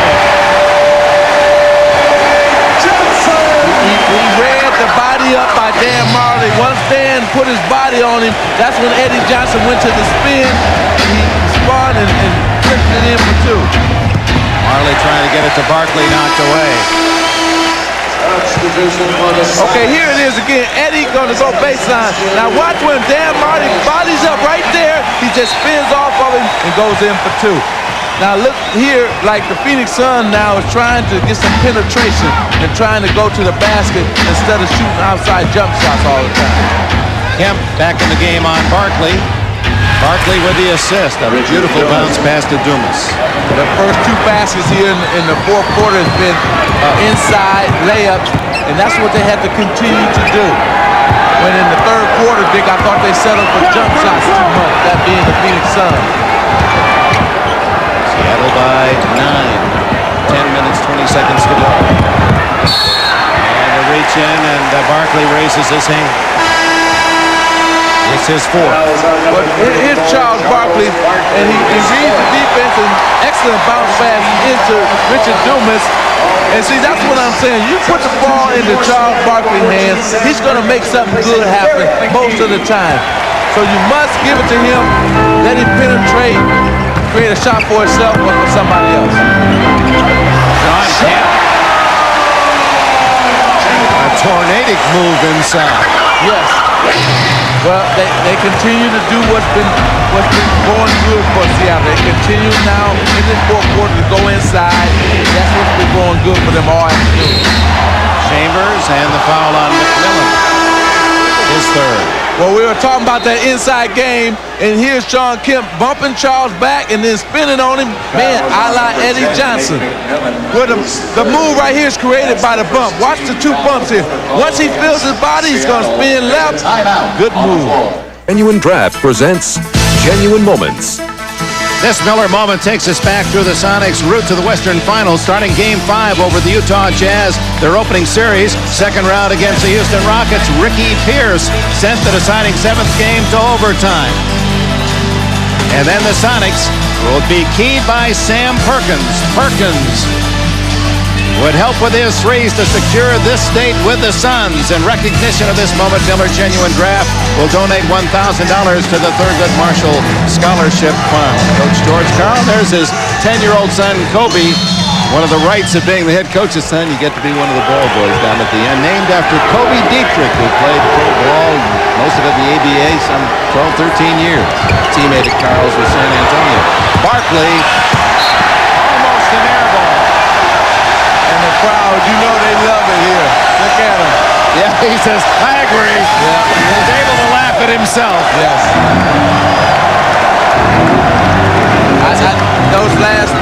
The last couple of possessions they had something going to the basket, that being the Phoenix Suns. That time, they set up, jam by Sean Kemp. Got this crowd back in a frenzy again. Phoenix needs to keep going to the basket, keep driving. And Seattle's playing their game. They've been playing it all afternoon. Boy, the Rain Man with a thunderbolt for his 18th point. Well, here's Charles for that three-pointer. That was a drizzle there. Look at him. Look at his face reaction. He knows. And the crowd is on him, and he knew he just had to just shake his own head. Chambers looking for his 14th point. And then we come back with the Sean Kemp Monster Jam. Oh, yeah, he said. He's only 23 years young, Sean Kemp. What a future. Chambers gets 1 out of 2, and it's Seattle by a dozen. 9 minutes to go. 9 minutes for Seattle to draw even at 2 games each. But you can see now in the first half, Seattle, Phoenix did not double team the postman. Now in the second, in this quarter, they double teaming the postman now. Perkins forcing that shot to beat the 24-second clock.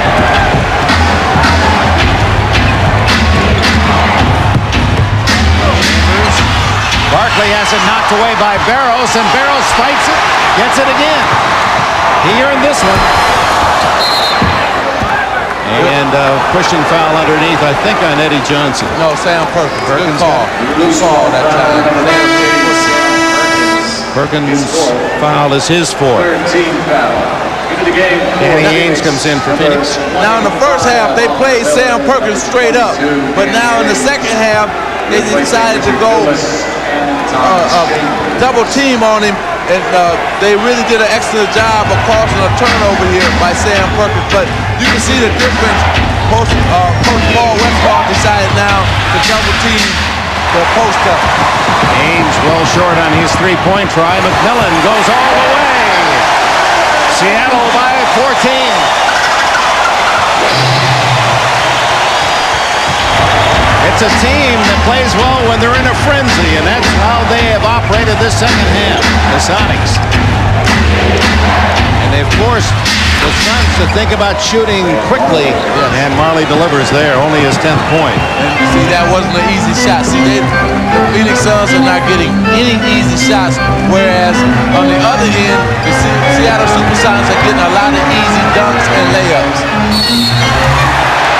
And to call that on Barkley, his 5th, a taste of his own medicine. Perkins bodying him into the basket, This is what Charles Barkley normally does to other players, and Sam is bodying him, bumping him off, and then causing the contact and gets a foul. And Barkley can't really argue because he'd be arguing against his whole career. That's right.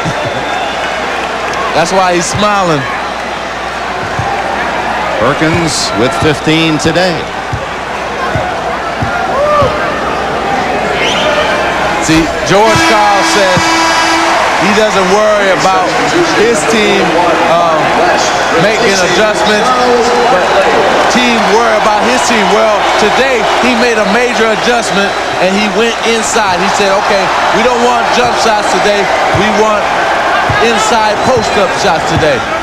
And Charles Barkley goes out, and I think Westfall is sensing that maybe he needs a quicker team, a team that can maybe get up and down the court, cause some turnovers, and that's why maybe he took Charles out. Barkley sitting in Yakima now.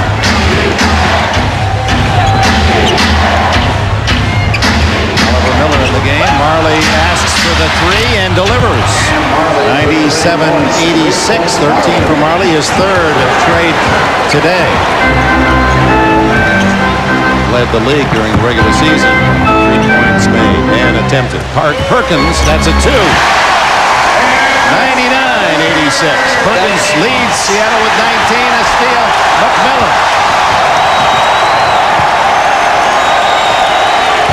That's traveling. Perkins had a running start before he put the ball on the floor. And with that, a timeout. Just under 7 minutes to go. Paul Westfall's Suns trail by 13. Here's Irvin at the magic pad.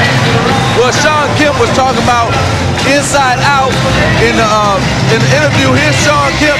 Sam Perkins going to pass inside to him, and then Sam's going to cut to the basket, but then he's going to see Sean that does not have the layup, and he's going to bounce back out for the jump shot.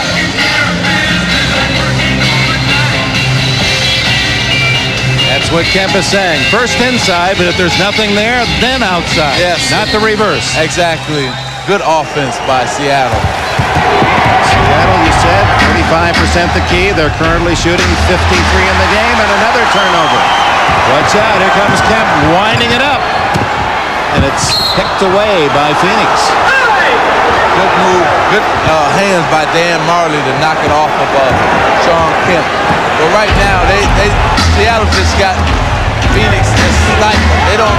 They're not getting any flow in their offense, and they're not getting anything going to the basket. Matter of fact, in this half, they stopped Kevin Johnson from penetrating.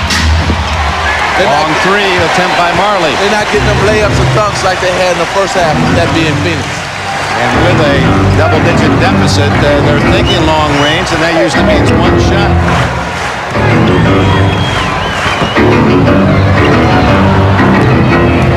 Eddie Johnson knocked away by Marley. And Johnson with a loose ball foul. His 3rd.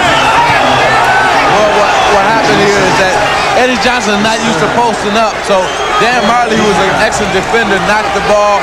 Then Eddie Johnson is going after the ball, fouled Danny Ainge. Well, Phoenix 1 for the last 8 from 3-point range after they were 5 for 8 in the first half. Got 3-point gunners in there, Marley and Ainge. Marley, he ran out of room. There was no hole there, and he gets the ball, and going down is Sam Perkins. Hit him in the right knee. Well, here it is again. Dan Marley trying to go to the basket, and Sam Perkins going to come right here to challenge him, and just ran right into his knee. Looked like knee on knee, didn't it? Right here again. Here's the look. Yeah, knee right on knee. Good call, Dick. It was just that. So Perkins able to stay in, and Marley as well. That's the difference. See, the problem, though, with Phoenix on offense is that they still only one man can create his shot, and that's KJ. Steve Jones has this report. All right, Paul Westphal in the last two possessions is trying to get a three-point field goal for Oliver Miller. He feels that Marley and Ainge are going to be well covered. Miller, who has deep range, can shoot the ball, but they can't get the penetration set up for Kevin Johnson. All right, thanks, Steve. Meanwhile, Sean Kemp and Mark West involved in a double foul. That's 5 on Kemp. 3 on West. So McKee now in and Perkins out. Well, you can see they bumping and pulling and hitting each other. And Jake O'Donnell said, let's clean this up a little bit. No more ball. Yes. 99-86. Neither team able to score in the last 2 minutes. Kemp is short but gets it back. And he's fouled. Miller thought he had a block. Here comes Sir Charles back in. But, you know, the more aggressive teams most of the time get called. And Seattle's been the more aggressive team this afternoon. That's why they've been going to the free throw line more than the Phoenix Suns. Barkley, a little visit with a fan. Inside information, and that one hits the century mark for Seattle, 100-86.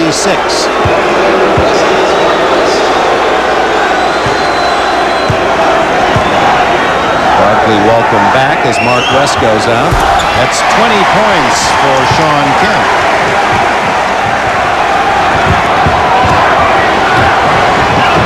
Time running out on Phoenix. 5 minutes plus. Miller, and he was fouled. Give you an idea how much wingspan Oliver Miller has. Told us yesterday, 91 inches. That's his wing spread. Well, here you're going to have Danny Ainge and Oliver Miller running pick and roll. Good pass from Danny Ainge. Now, that time they did something different. It wasn't KJ anymore. They finally put in Danny Ainge, put Danny Ainge and Oliver Miller into the pick and roll, and it paid off for him. Only his 5th point today. 91 inches. That's 7 feet 7 inches. Usually a man's height equals his wingspan. That means if you put Manute Lowell down, that Oliver could put his one finger on the tip of his head and the other at the tip of his toes. That's how far he can reach. No wonder he blocks shots so well. 14-point lead as the Sonics go for their second win of this series and reduce it to a best of 3. Game 5 in Phoenix Tuesday night. Eddie Johnson. Barkley. That was not a good choice. Seattle was just waiting for that long pass. Here's Johnson scoring. Eddie with 9.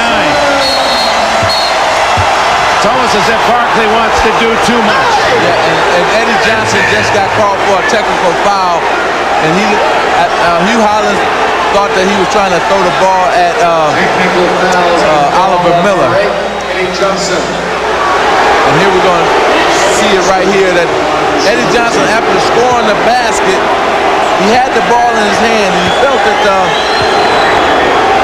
Oliver had pushed him, so he threw the ball. There's Danny Ainge knocking the free throw down off the technical. Here it is right here. Eddie's going to take it to the basket here. Now, after it's over, he catches the ball, and Oliver pushes him out of bounds, and then Eddie retaliated by throwing the ball, and Hugh Hollins felt he tried to throw it at Oliver Miller and called a technical foul on him. Now that'll give him something to write about. He has a column here during the playoffs out of the newspapers. McMillan goes down in a crowd, and I believe that's going to be on Oliver Miller, yes. His 3rd. And when he raises his hand, that's up high. Yeah. Way up high. And he's a big man, too. Not only does he have that wide span, but he also is a big man. 6'9", but if you're trying to shoot against him, he's 7'7" standing. This is how Seattle racked up the fourth most wins in the league, tying Houston behind Phoenix, New York, and Chicago. Turnovers to points. They played their game all afternoon. 4 minutes, 10 seconds to go.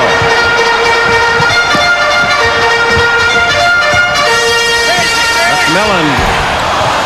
Rebound Barkley. Less than 4 to go, a 15-point span. Got to go to Charles Barkley. Marley hits the three, and they'll need a lot of those to get back in it. 103 to 90. Marley was 16. Say if they go to Charles Barkley, he'll be able to command the double team and get them more three-point opportunities. The veteran age making a big defensive play. Goes the distance and is blocked. Sean Kemp rejects another.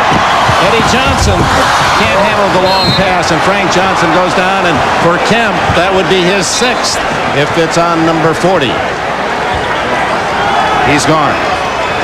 Well, here's the block again. Danny Ainge thinks he has a layup, and Sean Kemp comes over and blocks another shot. 4 blocks today for Kemp. He led Seattle with 20 points, 8 rebounds as he leaves with 6 fouls.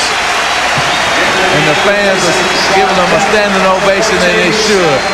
He has been the key, not only offensively, but defensively as well. Even though he's fouled out, he's made some great blocks and changed a lot of shots. The other part that you like, Magic, for a 23-year-old, he was saying before the game, hey, give it to me. Let me try. Take it inside. Let me prove what I can do. And he came up with some good answers for Seattle. But finally, he's being a leader that everybody on Seattle team wants him to become. And he's saying, hey, I'm the leader, bring the ball to me, I'm going to help us win this game. And so far, he's done just that. Now they'll have to do it without him, and with 5 quick points, the Suns have pulled within 10. Johnson scores, and he is fouled by Oliver Miller. That was a big possession right there. Here it comes back again.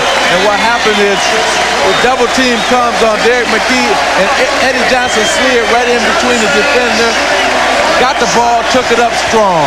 Got to be happy for this veteran Johnson, who has struggled so desperately.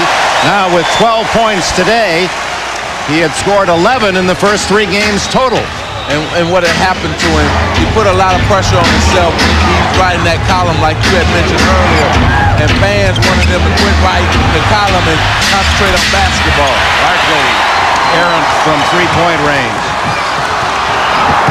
2-on-1 now, Johnson and Perkins, and Johnson with a charge.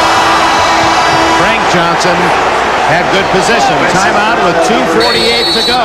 Seattle by 13. Movies all on NBC. Another 3-point miss and out of bounds to Seattle. The Sonics by 13 and 2:39 to go.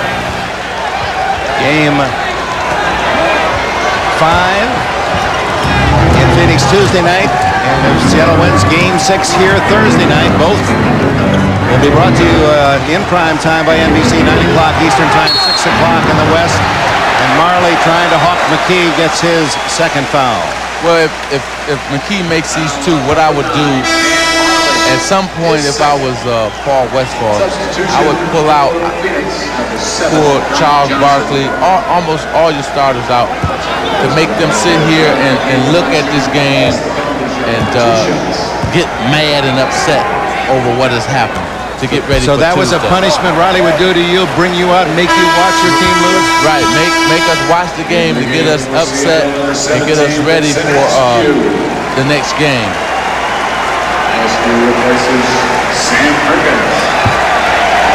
Yeah, it's like not punishment, but a mind game, just to plant a seed into your head and say, hey, see what happened? They were more aggressive. They attacked you now.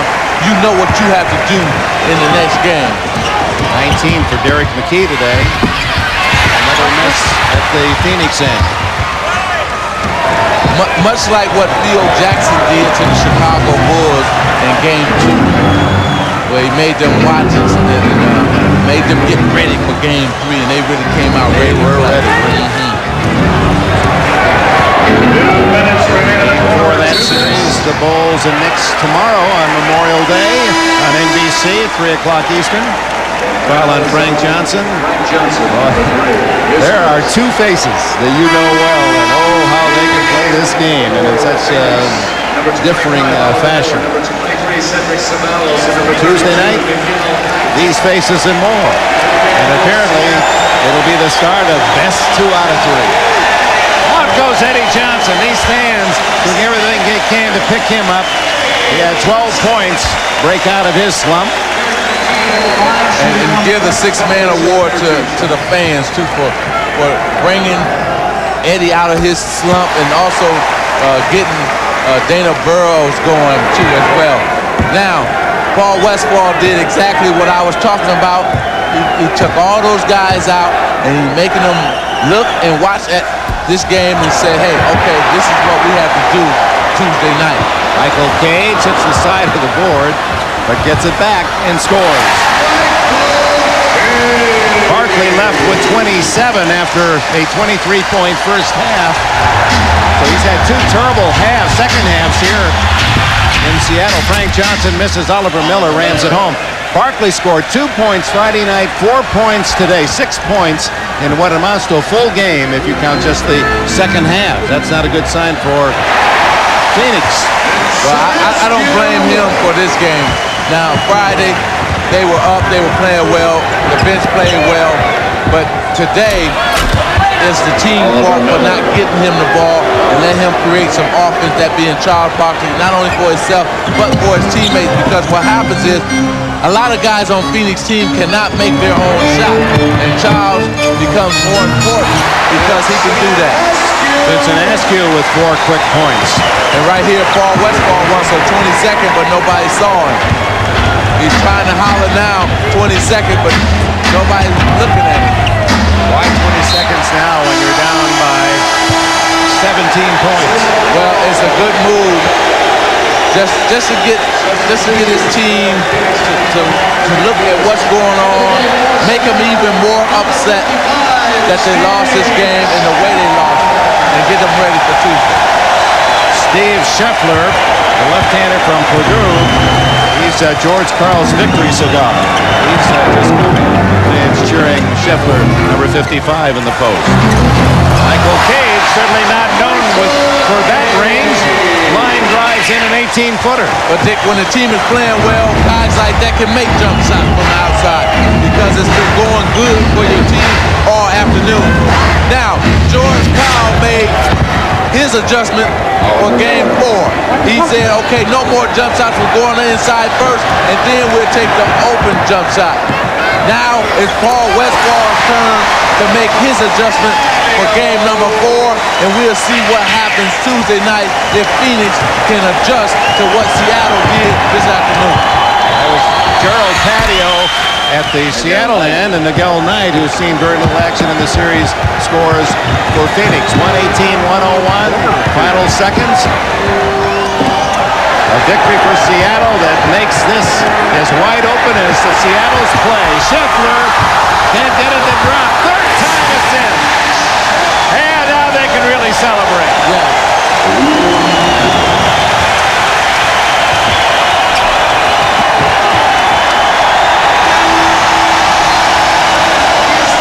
Every Seattle SuperSonics scored for George Karl.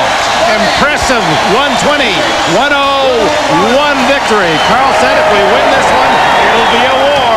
Best 2 of 3. And we'll talk to the victorious Sonics when we return to the Coliseum. Phoenix, its worst loss of these 93 playoffs, a 19-point victory. Eddie Johnson was unhappy. He usually very garrulous and cooperative. Didn't want to talk to us yesterday, but he will today. Snapper? All right, Dick Enberg, yes, Eddie is talking, but he's talking more because the team won. First, let's talk about the team. The game plan was totally different in this game than it was in any other. It seemed like you were concentrating all afternoon, pounded inside. We were trying to take advantage of mismatches. If they're going to play Cedric Sabalas and Richard Dumas on Derek McKee, we're going to keep throwing Derek the ball and get out of his way. He came out very aggressive, and I think that dictated the tempo for the rest of the game. All right, Eddie Johnson finally got off the snide. After not drawing, what did you think about coming into this ball game? Just to try to concentrate and just go out and play my game. I think I was a little too hard on myself lately and just trying to force the issue, and I got in trouble. When I play wild and crazy, that's when I get into the game. And I tried to penetrate and create some things and try to get fouled, and that happened. And my teammates just tried to get me the ball. They supported me. All my family and friends supported me from around the country, and it helped me today. All right, wild and crazy. That's what we'll look for on Tuesday night, Dick. And Eddie Johnson will be going home to Phoenix, and we'll be back. Magic Johnson will get his feelings about what'll happen with 3 games to go. Seattle's best shooting game, 54% in the victory. Okay, what's ahead? Game 5. Well, I look for Charles Barkley to be a dominant force on the offense for the Phoenix Suns. Don't forget, tomorrow it'll be game 4, the Knicks and the Bulls from Chicago. Now for our director, John Gonzalez, our producer, David Neal, Magic Johnson, Steve Jones, I'm Dick Enberg. This has been a presentation of the NBA on NBC.